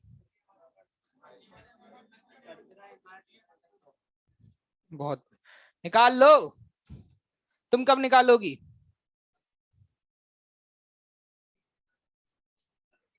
एकदम गलत है, काट दो, पेज फाड़ के मुंह में डाल लो उसको। हाँ भाई, तालियां बजा दिया एक बार जोरदार। 13 mr² / 24 will be a correct answer. तालियां बजाओ, क्या कर रहे हो, शर्मा क्यों रहे हो नालाई को। ऐसे तो जोरदार बजाओ। चलो भाई, एक आंसर आया भाई इतनी देर में, 13/24। देख लो कैसे आएगा, कितना कम कितना ज्यादा है, घटा लो बढ़ा लो, जो करना है वो कर लो। चलिए, समय समाप्त। सभी लोग गरीब भाई बंधु ध्यान से देखेंगे, गलती हो जाती है जल्दबाजी में, सवाल बहुत आसान है लेकिन कैलकुलेशन एरर हो जाता है, क्योंकि हमारी मैथमेटिकल स्किल्स इतनी जबरदस्त और इतनी स्ट्रांग रही है कि ऐसे सस्ते सवालों में भी हम कैलकुलेशन एरर कर देते हैं। देखना, मैंने कहा भाई पहले कुछ और करूं, उससे पहले मास निकाल लूं। पूरे डिस्क का मास मान लेता हूं m1 है। कितना है, m1। होल डिस्क का मास है, किसका मास है, होल डिस्क। और जिसको कट करके निकाला, मान लेता हूं उसका मास कितना है, m2। ठीक है भाई, अरे सहमत हो। तो अब देखो, मैं ये निकाल लिया, पूरे डिस्क का मास कितना आ जाएगा, 4m/3। और जिसको कट करके निकाला है उसका मास कितना आ जाएगा, m/3। क्या यहां तक समझ आया। अब देखना क्या करेंगे, इसके अबाउट निकालना है। सोचने का तरीका, पहले पूरे डिस्क का लिखो, किसका लिखो, पूरे डिस्क का। देखना मैं लिखने जा रहा हूं पूरे होल डिस्क का, बताओ क्या लिखोगे, m। लेकिन m कितना है, यहां देखो ध्यान से, मैं बता रहा हूं पूरे डिस्क का मास कितना है, 4m/3 r²। क्या सही चल रहा है, बटे 2। क्या ये पूरी डिस्क का है, ये किसका है, पूरी डिस्क का। क्या इस एक्सिस के अबाउट है, इसमें से करना है माइनस, जिसको कट करके निकाला। लेकिन जिसको कट करके निकाला है उसका भी तो तुम्हें इसी के अबाउट लिखना पड़ेगा, मानते हो। एक बात बताओ, जिसको कट किया है उसका इसके अबाउट कितना है, इसके अबाउट, उसके खुद के सेंटर के अबाउट कितना है। मास बताओ, मास कितना है, m/3। आर कितना है, आर है या r/2 है, m r²/2। क्या यही होगा क्या, क्या सिर्फ यही माइनस करूं, नहीं, जिसे कट किया है उसका भी क्या आपको सेम एक्सिस के अबाउट निकालना होगा। तो कितना ऐड करना पड़ेगा, r/2 कितना ऐड करना होगा। तो बताओ आगे क्या लिखोगे, प्लस m/3 जो कि मास है, इंटू r/2 का square. This is the correct expression. क्या गलती हुई थी बता दो अब जल्दी से। r/2 की जगह r लिख दिए थे। देखो सिंप्लीफाई करो तो कितना आता है, देख लो गलती, ठीक है, लिख लो कॉपी में क्या गलती हुई थी, अगली बार मत कर देना। हर बॉडी का पहले सेम एक्सिस के अबाउट कैलकुलेट करो और फिर उसके बाद सब्ट्रैक्ट करो। So we careful about it.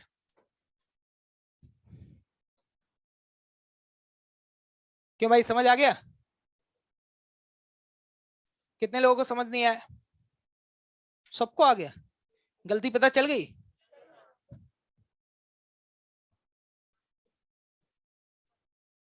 ये पैरेलल एक्सिस थ्योरम, सोचो आराम से। जिस डिस्क को कट करके निकाला है उस डिस्क का इसके अबाउट कैसे लिखोगे? ICM plus M R square. ये है जिसको काट दिया, कट किया, और ये किसका है? होल का। नोट डाउन दिस, फटाफट लिखो।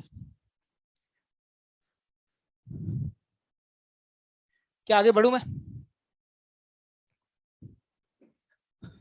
देखो कुछ भी नहीं है, अब तुम देख लेना भाई, अब तुम आर की जगह 2r लिख दो, एम की जगह m/3 लिख दो, तो अब ये तो मैं सिखा नहीं पाऊंगा, है ना। जो फिजिक्स का कॉन्सेप्ट है वो तो मैंने सिखा दिया ना भाई। देखिएगा भाई, अब कुछ इंपॉर्टेंट पॉइंट्स देख रहे हैं।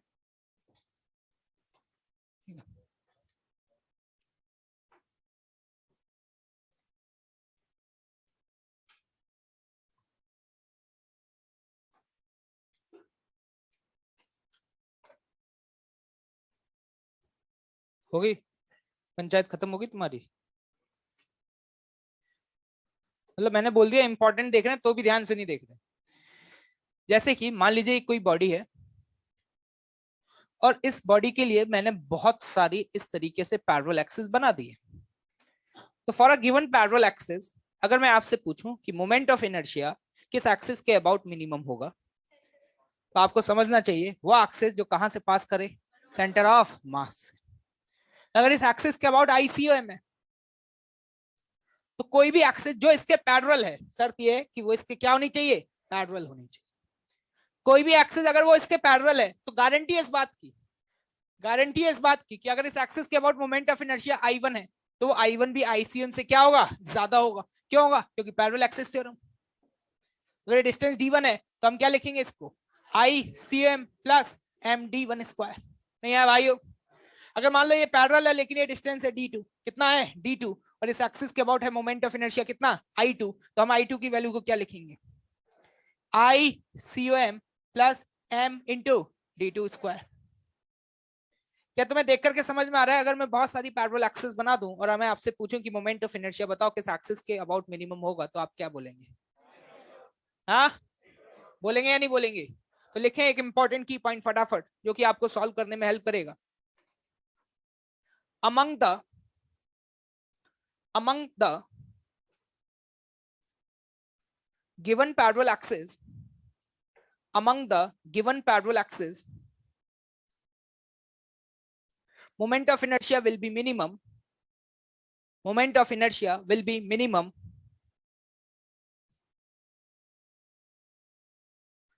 about an axis, about an axis passing through the center of mass, about an axis passing through the center of mass।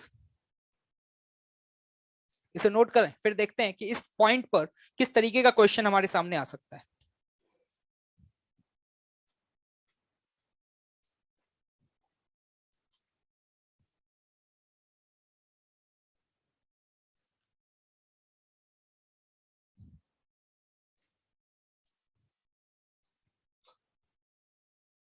कहां से हो तुम भाई?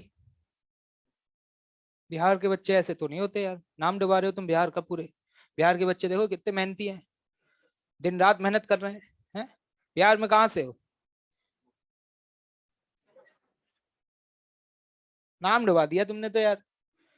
यहाँ देखो खून पसीना एक कर रखा है बेचारे बिहारियों ने, बहुत मेहनती होते हैं यार। तुम तो क्या कर रहे हो, तुम्हें तो देख करके लग ही नहीं रहा तुम वहां के हो। कहीं और जन्म हुआ था क्या तुम्हारा? खून नहीं है तुम्हारे अंदर वहां का।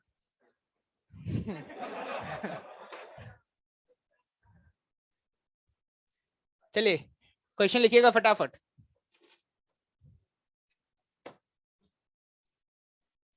moment of inertia of a body, moment of inertia of a body about an axis parallel to the y-axis, about an axis parallel to the y-axis is given as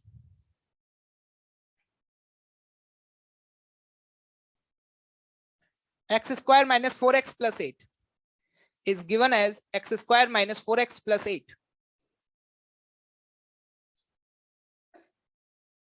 Find x coordinate of center of mass. Find the x coordinate of center of mass.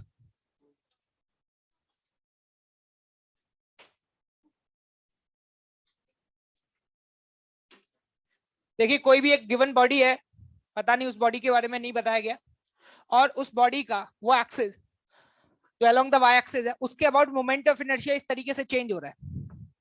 तो आपसे पूछा जा रहा है कि इस given body का centre of mass का एक्स कोऑर्डिनेट क्या होगा।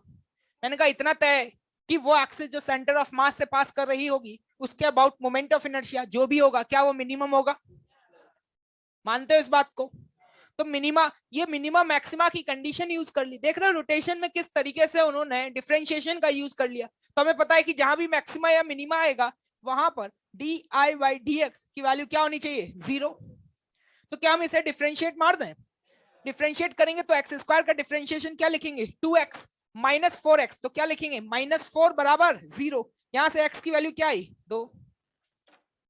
मतलब हम ये कह सकते हैं कि यहां से x बराबर 2 जो आया ना, कसम से ये कोऑर्डिनेट किसका होना चाहिए? सेंटर ऑफ मास का ही होना चाहिए। क्या समझ आया कैसे यूज करेंगे प्रॉपर्टी का? वो आपसे ये नहीं पूछेगा कि किस एक्सिस के अबाउट मिनिमम होगा, कुछ सवाल देगा। क्या देगा? सवाल देगा। क्या लग रहा है, कुछ समझ आ रहा है? क्या आगे बढ़ा जाए भाइयों? चलिए देखते हैं।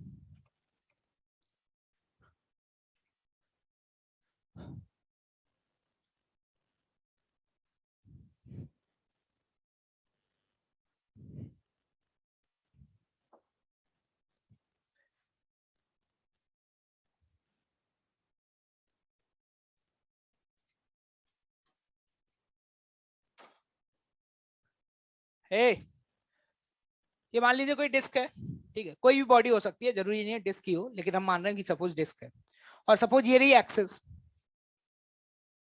जो कि एंड पॉइंट से पास कर रहा है और प्लेन के परपेंडिकुलर है, और इस एक्सिस के अबाउट इसका मोमेंट ऑफ इनर्शिया आई है। क्या है? आई। अगर मैं आपसे पूछूं कि locus of all those point, locus नाम सुना है जीवन में? है? क्या बात कर रहे हो? अच्छा मैथ्स पढ़ते हो क्या तुम लोग? बहुत बढ़िया, शानदार, एक number. Locus of all those points about which the value of moment of inertia will be same। उन सभी पॉइंट्स का लोकस बता दो जिनके अबाउट इसका मोमेंट ऑफ इनर्शिया क्या है? सेम है। तो एक बात बताना मुझे, अगर मैं एक ऐसी एक्सिस बनाऊं जो सेंटर से पास हो रही है, कहां से? सेंटर से, क्या उसके अबाउट अगर मैं आईसीएम लिखूं तो इसके अबाउट क्या लिखूंगा? मान ले डिस्टेंस आर है तो क्या लिखूंगा? क्या एमआर स्क्वायर लिखूंगा? यार ऐसी एक ही एक्सिस होगी आर डिस्टेंस पे या बहुत सारी होंगी? अगर मैं यहां पर इसको रेडियस मानते हुए और इस तरीके से इस एक्सिस को, मान लो एक्सिस ये डंडा है, और इस डंडे को पकड़ के इस सर्कल में ऐसे चलना शुरू कर दूं, क्या मोमेंट ऑफ इनर्शिया चेंज हो जाएगा क्या? कल किसी ने कहा भाई साहब मैं यहाँ एक्सिस नहीं बनाऊंगा, मैं भूल गया था वो एक्सिस यहाँ पे नहीं है, वो क्या थी ना, मेरे को एक्सिस यहाँ पे बनानी थी। मैंने कहा कहाँ पे? यहाँ पे। ये एंड पॉइंट से पास हो रही है भाई। कहां से पास हो रही है? एंड पॉइंट से। फील नहीं आ पा रही होगी, कोई दिक्कत नहीं है, क्योंकि 3D ड्राइंग भाई की थोड़ी सी वीक है। मैंने कहा भाई साहब इस पॉइंट के अबाउट नहीं, इस पॉइंट के अबाउट पूछ रहा था मैं, क्या इसके अबाउट भी सेम होगा क्या? वो कह नहीं नहीं भाई साहब इस पॉइंट के अबाउट पूछ रहा था। अरे भाई तू कोई भी एक्सिस बना ले, हर वो एक्सिस जो यहाँ से आर दूरी पर है, क्या हर एक्सिस के about moment of inertia ICM plus MR square ही होगा? तो अगर इस तरीके के सस्ते सवालों में तुम्हें फंसाने की कोशिश की जाए कि find the locus of all those point, सवाल ऐसे नहीं पूछेगा। पहले पैराग्राफ लिखेगा बढ़िया सा, फिर लिखेगा now there is a condition in which you have to find the locus of all those points which will give you the same moment of inertia about a given axis। फिर उसमें पहला option होगा parabola, दूसरा होगा straight line, तीसरा होगा ellipse और चौथा होगा सर्कल। क्या कुछ समझ आ रहा है? क्या ये कोई रॉकेट साइंस है? ये तो तुम खुद सोच सकते हो ना। तो सकल क्या देख रहे हो? लिखो स्टेटमेंट फटाफट। locus of all those points, the locus of all those points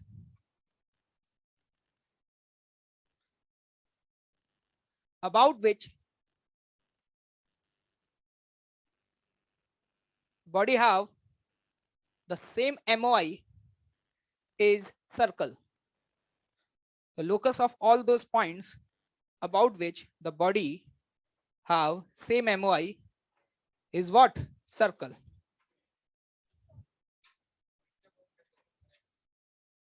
हाँ क्या? हाँ तो क्या लिख, गलत कुछ लिख दिए?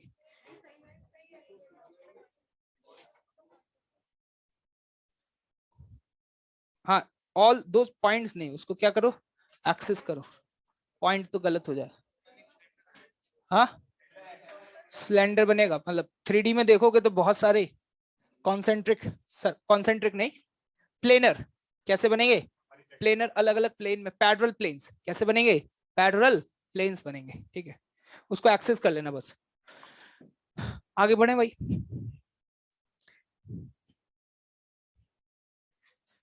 देखना, एक छोटा सा टर्म और बचा हुआ है, इसी के साथ एमओआई का समापन हो जाएगा।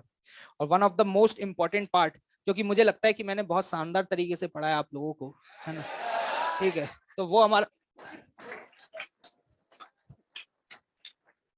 तो मतलब एमओआई को बोला जाता है it is just like a foundation. और एमओआई, इंटरेस्टिंग बात यह है कि पता नहीं पिछले 2-3 सालों से सन की बुड्ढे को क्या हो गया है कि हर बार एमओआई का क्वेश्चन पूछ रहा है।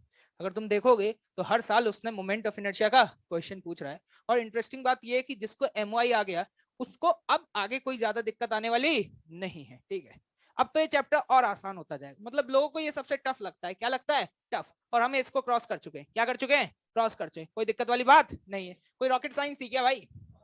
मुझे आज तक समझ में नहीं आया लोगों को टफ क्यों लगता है, क्योंकि इसमें ऐसा कुछ है ही नहीं जो क्या हो टफ हो। अब एक और टर्म है जो बताऊंगा और फिर उसके बाद we will start the new physical quantity, torque. क्या शुरू करेंगे? टॉर्क। अब आया पूरा मजा भाई, पूरा घुमा देंगे ऊपर से नीचे तक। अब तुम्हें अभी तक ये लग रहा होगा नाम तो रोटेशन था, लेकिन अभी तक किसी को रोटेट नहीं किया सर ने। तुम्हें ही पकड़ पकड़ के रोटेट करेंगे अब पूरा। एक टर्म और है, रेडियस ऑफ गायरेशन। ठीक है, सुनिएगा। ठीक है, ये टर्म को कैसे डिफाइन किया गया उसको समझ लें। ठीक है, मान लो कोई बॉडी है। ठीक है, इस गिवन बॉडी का इस एक्सिस के about moment of inertia I है। क्या है? आई। कोई ये कहता है कि भाई साहब मैं इस पूरे बॉडी के मास को मेल्ट करना चाहता हूं। मैंने कहा ठीक है, लेकिन मैंने कहा कि अगर तुम मास को मेल्ट करोगे तो इसके अबाउट उसका मोमेंट ऑफ इनर्शिया क्या हो जाएगा? चेंज हो जाएगा, क्योंकि बॉडी की शेप और साइज चेंज हो जाएगी।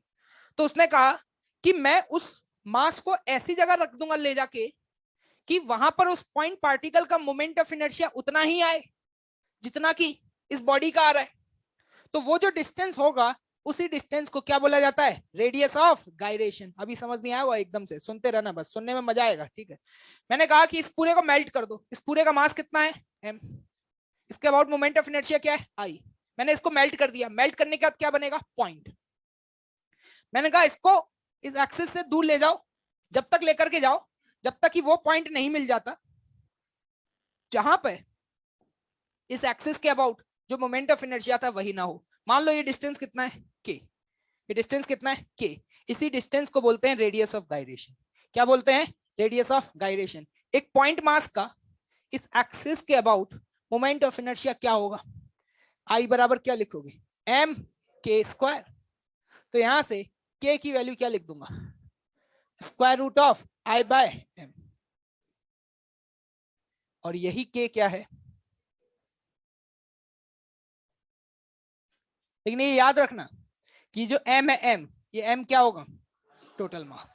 आज के बाद कभी कभी क्या करता है वो सवालों में आपसे एमओआई ना पूछने की बजाय रेडियस ऑफ गायरेशन पूछता है। क्या पूछता है? Radius of gyration. तो कुछ भी नहीं है, हमें आई निकालना आता है, आई निकाल लेंगे और उसको डिवाइड बाय क्या कर देंगे? टोटल मास, और स्क्वायर रूट कर देंगे। तो हमें रेडियस ऑफ गायरेशन पता चल जाएगा। डेफिनेशन लिखवा रहा हूं, उसके बाद समझ में आएगा कि मैंने क्या बोला था। ठीक है, for a given body, for a given body radius of gyration for a given body, the radius of gyration is that distance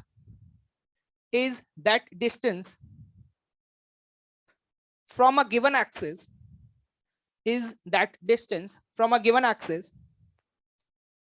where the whole mass of a body where whole mass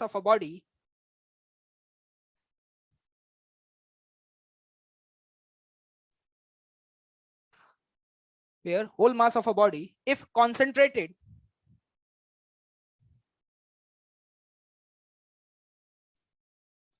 then it will give the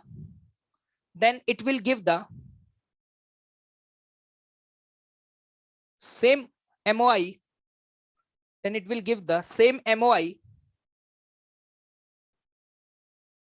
as a body about the same axis.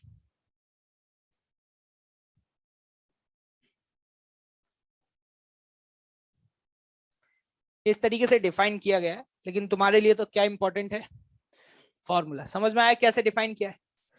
Radius of gyration एक distance है। क्या है? Distance, जहां पर हम पूरे मास को अगर कॉन्सेंट्रेट कर दें तो बॉडी के मोमेंट ऑफ इनर्शिया में गिवन एक्सिस के अबाउट कोई भी चेंज नहीं आएगा। That's all. ठीक है, नोट करें, फिर इस पे सवाल करेंगे।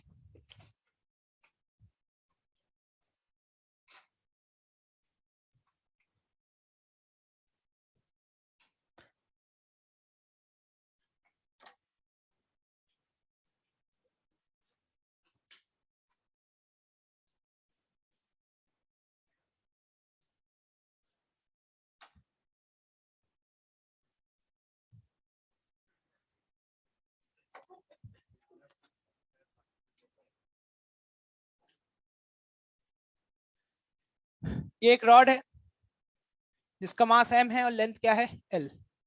ठीक, और इस रॉड के एंड पॉइंट पर एक पॉइंट पार्टिकल है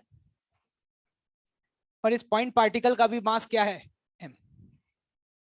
ठीक, आपको ये बताना है ये जो एक्सिस जो कि एंड पॉइंट से पास कर रहा है और इस रॉड के परपेंडिकुलर है। कहां से पास कर रहा है? एंड पॉइंट से, और रॉड के क्या है? परपेंडिकुलर। इस एक्सिस के अबाउट रेडियस ऑफ गायरेशन क्या होगा? Find radius of gyration.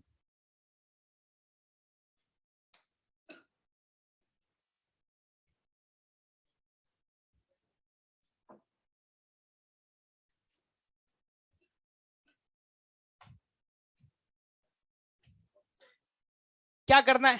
क्या तुम्हें आई निकालना आता है? तुम्हारे लिए कोई नया क्वेश्चन नहीं है, ये मोमेंट ऑफ इनर्शिया पूछने का एक नया अंदाज है। क्या है? नया अंदाज। एक बात बताओ, क्या तुम्हें इस एक्सिस के अबाउट आई निकालना आता है? बताओ, रॉड का आई कितना होगा? लेकिन इस सिस्टम के अंदर सिर्फ रॉड है या पार्टिकल भी है? उस पार्टिकल की दूरी यहां से कितनी है? तो अगर उस पार्टिकल का लिखूंगा ml², तो क्या ये वैल्यू बेटे 4ml²/3 आ जाएगी? नहीं आया समझ? लेकिन अब ध्यान से सुनना, रेडियस ऑफ गायरेशन का फॉर्मूला था स्क्वायर रूट ऑफ आई। आई तो कितना हो गया? 4ml²/3 बटे मास, लेकिन m नहीं होगा, 2m होगा। यहाँ गलती हो जाती है, लोग पिघल जाते हैं, उनको लगता है m तो m होता है, लेकिन m is the total mass. और टोटल मास कितना, m या 2m? 2m। तो यहाँ पे m से m क्या हो जाएगा? कैंसिल आउट हो जाएगा, और ये वैल्यू आपके पास आ जाती है square root of 2/3 into l। कोई है जिसका गलती से सही हुआ? सही हो गया था? कर पाओगे? एक आध और दे दूं? अरे हमने तो बहुत टफ टफ किए हैं क्वेश्चन। चलो एक और कर लो, टाइम पास कर लो, थोड़ा सा कॉन्फिडेंस बढ़ जाएगा तुम्हारा।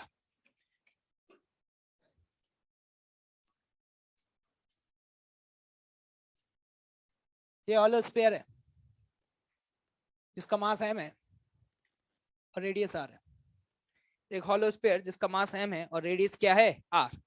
इस हॉलो स्फीयर के इन एंड पॉइंट्स पर दो छोटे छोटे पार्टिकल्स हैं like you along the diameter है, और आपको इस एक्सिस के अबाउट इसका मोमेंट ऑफ इनर्शिया बताना है। मोमेंट ऑफ इनर्शिया नहीं, sorry, radius of gyration. Find radius of gyration about a diameter. Find radius of gyration about a diameter.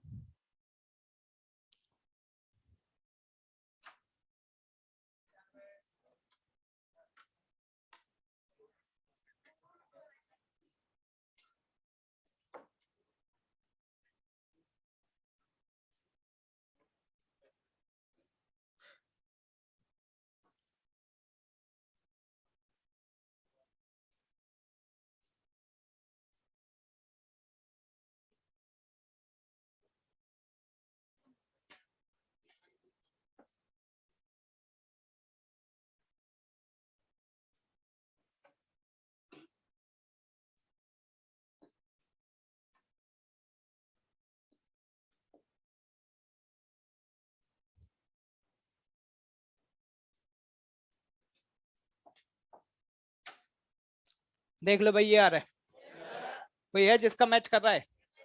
तो टफ है क्या?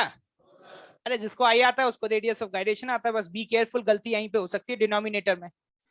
टोटल मास, अभी total mass m 2m 3m आ गया था तुम्हारा, चलो एक तो आया आज पूरे दिन में। क्या क्लियर है भाई? कैसे सवालों को कर पाओगे? कोई नई चीज है क्या? ठीक है, वंडरफुल। तो इसी के साथ मोमेंट ऑफ इनर्शिया वाले कंप्लीट होता है हमारा सेक्शन। आज क्या है, कौन सा दिन है? फ्राइडे है भाई। हाँ,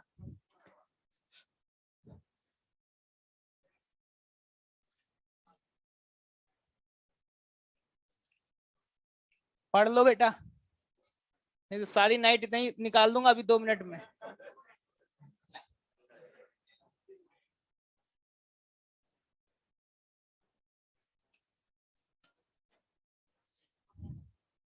असलियत में चैप्टर तो यहीं से स्टार्ट होता है, लेकिन ऑब्वियस सी बात है, इस चैप्टर को समझने के लिए आपको डिफरेंट बॉडीज का डिफरेंट डिफरेंट एक्सिस के अबाउट मोमेंट ऑफ इनर्शिया पता होना चाहिए, क्योंकि तभी जाकर के आपको इस चैप्टर में आगे नई नई फिजिकल क्वांटिटीज के बारे में समझ में आएगा। क्योंकि आप काइनेटिक एनर्जी लिख रहे होंगे, टॉर्क लिख रहे होंगे, तो उनमें कहीं ना कहीं उन एक्सप्रेशंस का यूज होगा। कौन सा एक्सप्रेशन? Moment of inertia.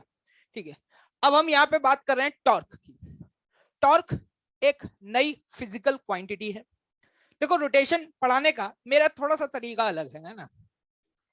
लोग पहले फील दिलाते हैं, फिर उसके बाद बताते हैं how to solve the problem. अपन ऐसे नहीं करते, अपन पहले सीखते हैं how to solve the problem. जब प्रॉब्लम सॉल्व करना सीख जाते हैं तो जो फील है वो अपने आप ही धीरे धीरे आ जाती है, और जैसे जैसे आगे बढ़ते हैं वैसे वैसे तो जो फील है वो अपने आप डेवलप होने लगती है। क्योंकि अगर मैं पहले ऐसा ही किया करता था, टॉक लिखता था, टॉक की फील दिलाई जा रहा हूँ, फिर क्या होता था, लोग फील में इतना खो जाते थे कि जब काम की बात आती थी जिससे सवाल बने वो भाई लोगों को समझ में नहीं आता था। तो हम यहाँ पर सबसे पहले ये सीखेंगे कि टॉर्क कैसे कैलकुलेट करते हैं, टॉर्क का बेसिक पर्पस क्या है, और जैसे जैसे इस चैप्टर में हम आगे की तरफ बढ़ रहे होंगे, इस टॉर्क की जो अंडरस्टैंडिंग है वो हमारी धीरे धीरे और बेहतर होती चली जाएगी। और ऐसा ही होता है जीवन में, ऐसा पहली बार थोड़ा ना हो रहा है। जब जीवन में तुमने पहली बार 2 का टेबल याद किया था, क्या तुम्हें उसी समय समझ में आ गया था it is the successive addition of the number? है? नहीं आया था। लेकिन जब थोड़े से बड़े हुए फिर तुम्हें पता चला, अरे टेबल टेबल तो कुछ नहीं होता। फिर तुम अपने छोटे भाई बंधुओं के सामने, अपने कजन्स के सामने पूछ ले, तुझे कौन सा टेबल 99 का सुनाऊं? नंबर भी ऐसे लेते थे, 49 का सुनाऊं? तो वो भी सोचता था, अरे भैया मुझे तो 10 तक याद है, आपको सारे याद है? अरे सब याद है, तू नंबर बोल, है ना। क्योंकि हमारी फील्ड डेवलप हो चुकी थी, हमें समझ आ गया था टेबल वेबल से तो बचपन से डराया गया था। अगर बचपन में बता दिया जाता it is a successive addition, लेकिन अगर उस टाइम बता दिया जाता it is a successive addition, तो काय का एडिशन? उस बच्चे को वहीं पे पढ़ाई लिखाई क्या करनी पड़ती? छोड़नी पड़ती। तो लेकिन जैसे जैसे समय बीता फिर हमें ये चीजें समझ में आने लग गई कि यार ये बहुत सिंपल सी चीज है। तो इस चैप्टर को भी पढ़ने का वही अंदाज है, जिस अंदाज में आपको पढ़ाया जाएगा, अगर उसी दिशा में आप मूव करेंगे तो आपको सब कुछ समझ आएगा। जैसे कुछ लोग कभी आके कहे, सर मुझे मोमेंट ऑफ इनर्शिया की फील नहीं आई कि ये होता क्या है, करता क्या है। मैंने फील दी भी नहीं, मैंने फील दी भी नहीं, मैंने तो सीधे काम की बात करी। तो सर क्यों नहीं दी? आप तो कहते हैं फील के साथ पढ़ो। अबे भाई फील गई तेल लेने, ठीक है, फील आएगी कब आएगी? जब चैप्टर में क्वेश्चन बनने लग जाएंगे, जब आपके क्वेश्चंस बनने लगेंगे, आपके रिजल्ट्स आने लगेंगे, और जब मुझे लगेगा कि हाँ अब तुम परिपक्व हो चुके हो, अब तुम्हें चीजें कैलकुलेट करना आ गई हैं, और जिस दिन सही वक्त लगेगा उस दिन तुम्हें वो वाली फील भी दिला दी जाएगी। कोई दिक्कत वाली बात नहीं है। चलिए, टॉर्क एक फिजिकल क्वांटिटी होती है, ठीक है। जब भी हम टॉर्क कैलकुलेट करते हैं तो सबसे पहले तो ये समझो कि टॉर्क किसी भी फोर्स का कैलकुलेट करते हैं। जैसे कि वर्क की बात करते हैं तो वर्क भी किसी फोर्स का होता है, उसी तरीके से जो टॉर्क है वो भी किसी फोर्स का होता है, ठीक। तो टॉर्क जब कैलकुलेट करते हैं तो जनरली, अभी मैं बात करने जा रहा हूं टॉर्क अबाउट अ पॉइंट, ये इंपॉर्टेंट है। जैसे एमओआई कैलकुलेट करते समय हमें यह बताना होता है कि हमारी एक्सिस ऑफ रोटेशन क्या है, उसी तरह टॉर्क कैलकुलेट करते समय हमें यह बताना पड़ेगा कि आप किस पॉइंट के अबाउट कैलकुलेट कर रहे हैं। टॉर्क या तो किसी पॉइंट के अबाउट भी कैलकुलेट किया जा सकता है, या फिर किसी गिवन एक्सिस के अबाउट भी कैलकुलेट किया जा सकता है। तो अभी हम सीखेंगे क्या? Torque about a point. क्या सीखेंगे?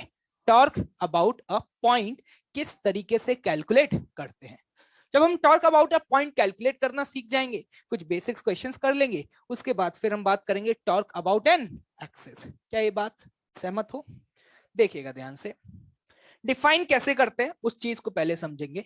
ठीक है, मान लीजिए ये कोई पॉइंट है और यहां पे फोर्स लग रहा है इस दिशा में F, ठीक है, और ये है कोई पॉइंट O।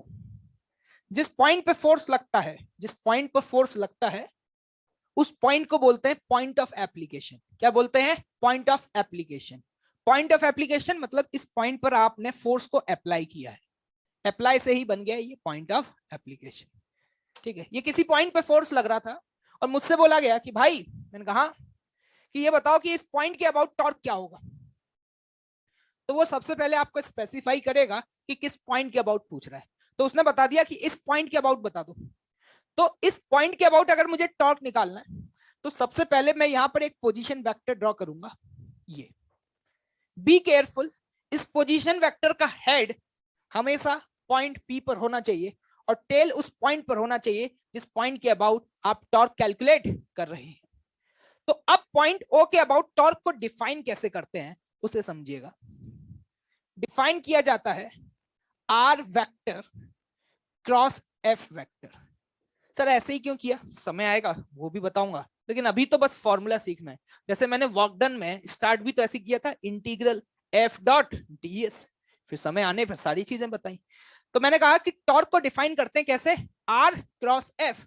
लेकिन ये जो आर है, आर ये है ये वाला वेक्टर, तो इसको बोलेंगे ये है R OP vector. O P, समझ पा रहे हो? ठीक है, हमेशा याद रखना जब भी आप टॉर्क कैलकुलेट करें तो आपको ये समझना जरूरी है, ये कोई नॉर्मल क्रॉस नहीं है, ये क्रॉस प्रोडक्ट है। और क्रॉस प्रोडक्ट कॉम्यूटेटिव नहीं होता। क्या ये बात पता है? मतलब ये भी इंपॉर्टेंट होता है टॉर्क लिखते समय कि पहले आपने आर लिखा या एफ, तो पहले हमेशा आर आएगा फिर उसके बाद एफ आएगा, आप उल्टा ना कर दीजिएगा। क्या ये बात याद रहेगी? याद रखने का सिंपल सा तरीका है भाई, आर और एफ में बड़ा कौन है? आर। बड़ा मतलब अल्फाबेट में बाद में कौन आया? आर आता है, तो बाद में आ रहा है तो आर कौन है? बड़ा है। ए सबसे छोटा है, ये देसी तरीका है। ठीक है, तो ये इस तरीके से याद रखा जाएगा भाई। क्या मेरी बात समझ आ रही है? ठीक है, तो आप देखिएगा ध्यान से, अब आर ओ पी वेक्टर ये पोजीशन वेक्टर, और इस पोजीशन वेक्टर को निकालने का तरीका क्या होगा? Position vector of P minus position vector of O. क्या ये याद है? Like a displacement vector. अगर मैं इस पॉइंट का पोजीशन बता दूं और इस पॉइंट का पोजीशन बता दूं और मैं आपसे पूछूं कि ये वाला वेक्टर बताओ, तो कैसे लिखते थे? Final position vector minus initial लिखते थे। तो अगर मान लो मुझे पॉइंट ओ और पॉइंट पी का इंडिविजुअली पोजीशन वेक्टर दिया हुआ है, तो मैं ये वाला पोजीशन वेक्टर क्या इस तरीके से लिख सकता हूं। और अगर मुझे फोर्स भी वेक्टर फॉर्म में पता है तो मुझे क्रॉस करना आता है डिटर्मिनेंट रूल से। किससे? डिटर्मिनेंट रूल से। ठीक है भाई, ये पहली बात हुई। अब सुनिएगा, टॉर्क जो है वो हमें फोर्स के रोटेशनल इफेक्ट के बारे में बताता है। किसके बारे में बताता है? फोर्स के रोटेशनल इफेक्ट के बारे में बताता है।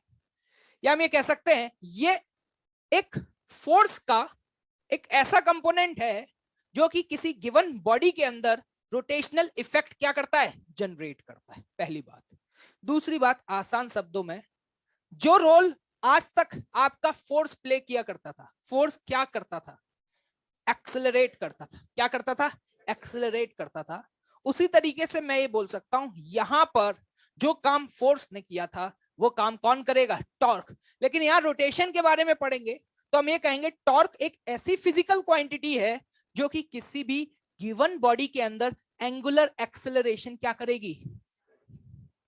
अगर कोई पूछता है भाई साहब इसका एक्सेलरेशन कैसे आया, तो तुम कहते हो फोर्स की वजह से आया। अगर कोई आपसे पूछे कि इसके पास एंगुलर एक्सेलरेशन किसकी वजह से आया, तो वो आएगा किसकी वजह से? टॉर्क की वजह से। मतलब टॉर्क वही काम करेगा जो आज तक तुम्हारा फोर्स किया था। जैसे यहां पर मोमेंट ऑफ इनर्शिया वही काम करेगा जो आज से पहले किसने किया था? मास ने किया था। Is it clear to all of you? देखिएगा ध्यान से, सर ये तो समझ आ गया, सर इसका डायरेक्शन क्या होगा? तो डायरेक्शन निकालेंगे राइट हैंड थंब रूल से। किससे निकालेंगे? राइट हैंड थंब रूल से। आप अपने राइट हैंड की फिंगर्स को बी केयरफुल क्या करें, आर के डायरेक्शन में करें, हमेशा जिस डायरेक्शन में उसका हेड है उस डायरेक्शन में करें, और उसके बाद एफ के डायरेक्शन में क्या करें, कर्ल करें। तो आर क्रॉस एफ अगर आप करेंगे तो इस समय आप देख पा रहे हैं ये कहां आ रहा है, अंदर की तरफ आ रहा है। क्या ये समझ में आया भाई? ठीक है, तो ये आप हमेशा याद रखना कि जो टॉर्क है वो उस प्लेन के परपेंडिकुलर होगा जिस प्लेन में आर और एफ है। सर ये परपेंडिकुलर डायरेक्शन क्या बता रहा है, समय आने पर बताया जाएगा। लेकिन अगर कोई आपसे पूछ ले कि टॉर्क की दिशा क्या है, टॉर्क की दिशा क्या है, अगर मान लो ये आर और ये एफ है तो मैं कहूंगा R cross F right hand thumb rule, मतलब ये गारंटी है कि जो टॉर्क की दिशा है वो आर के भी परपेंडिकुलर होगी और साथ ही साथ एफ के भी परपेंडिकुलर होगी। क्या सहमत हो? तो अगर कोई मुझसे पूछे कि भाई साहब ये स्केलर है या वेक्टर है, वेक्टर क्वांटिटी है, और साथ ही साथ ये बोलूंगा ये एक्सियल वेक्टर है। कौन सा वेक्टर है? एक्सियल वेक्टर, मतलब ये इस प्लेन के क्या होगा, परपेंडिकुलर होगा। कोई पूछे भाई साहब इसकी एसआई यूनिट क्या होती है, तो एसआई यूनिट तो ये सब निकाल सकते हो, तो वो एसआई यूनिट हो जाएगी न्यूटन मीटर।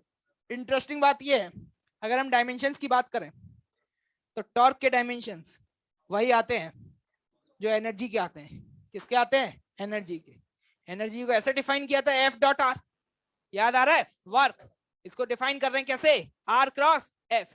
क्या ये बात समझ आई? तो देखो टॉर्क को लिखने के दो तरीके हैं।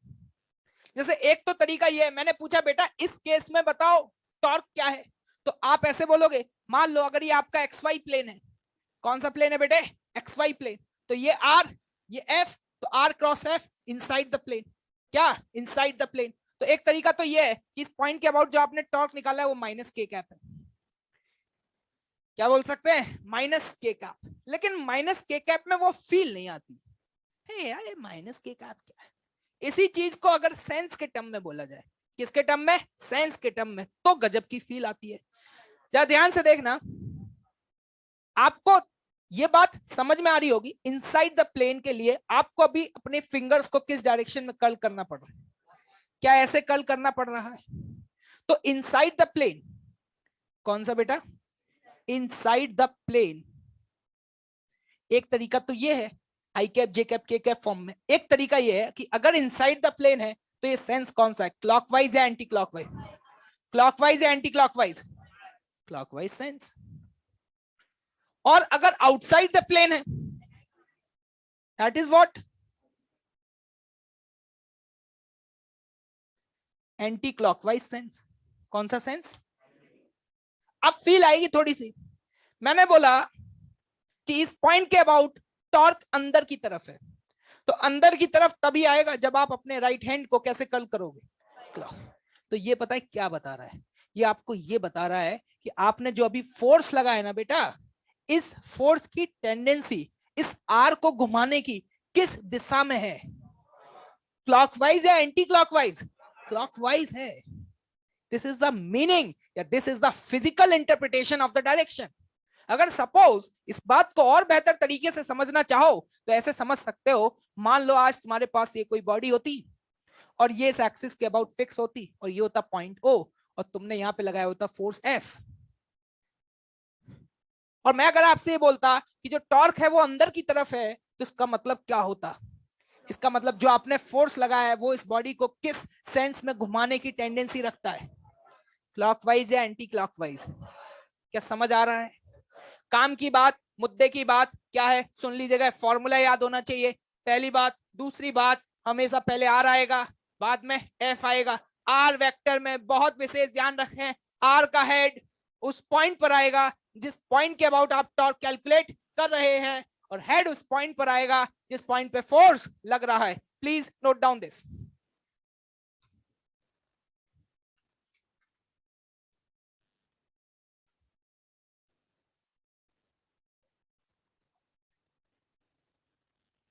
अभी कुछ नहीं बोला।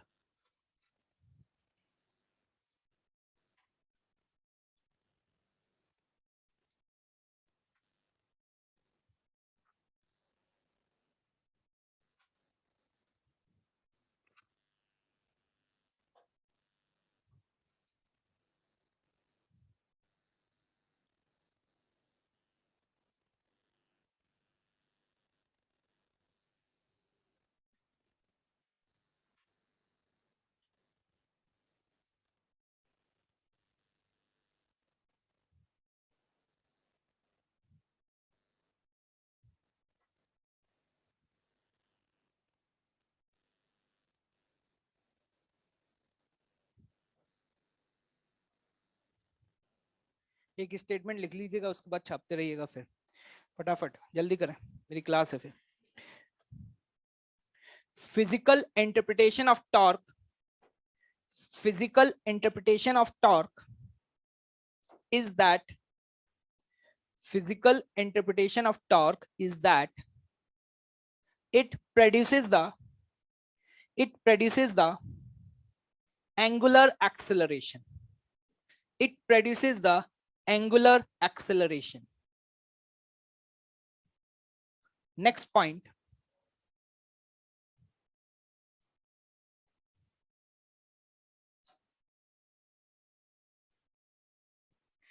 the head of the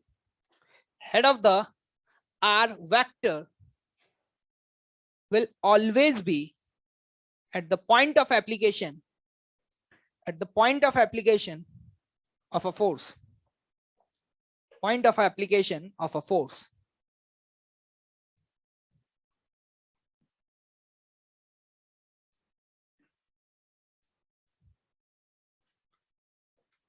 इसके आगे की चर्चा कल की क्लास में करेंगे, इस फॉर्मूले से कंटिन्यू करेंगे और सवालों को सॉल्व करेंगे। बस ये याद रखना कि टॉर्क जो है वो फोर्स के रोटेशनल इफेक्ट के बारे में चर्चा करता है। किसके बारे में? रोटेशनल इफेक्ट के बारे में चर्चा करता है। और किस तरीके से चर्चा होगी वो चर्चा कल देखते हैं। होमवर्क लिखिएगा फटाफट। अगली रेस कौन सी है? हाँ, तो रेस नंबर 54 कंप्लीट। शीट दीजिएगा भाई मुझे। Race number 54 complete. सोचिए, सर्कुलर नहीं पढ़े हो?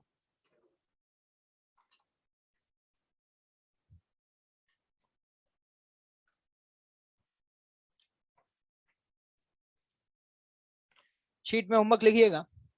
एक्सरसाइज O1 में, किसमें भाई?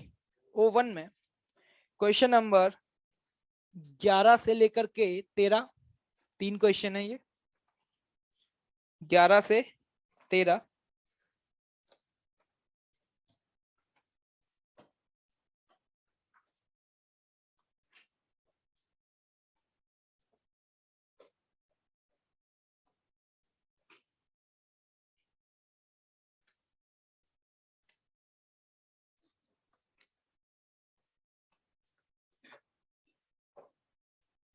इसके बाद O2 में बातचीत नहीं बेटे, O2 में 32 से लेकर के 37, 32 से लेकर के 37 SCV दीजिएगा।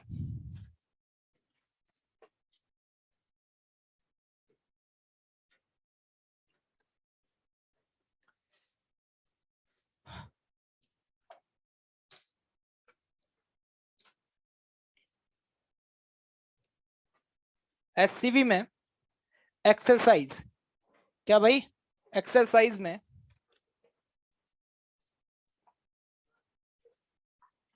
1 से 16, 1 से 16, क्या क्लियर है? हो पाएगा? चलिए। अच्छा, अरे कल करते हैं भाई, CM आज कंप्लीट करने के लिए दिया था मैंने।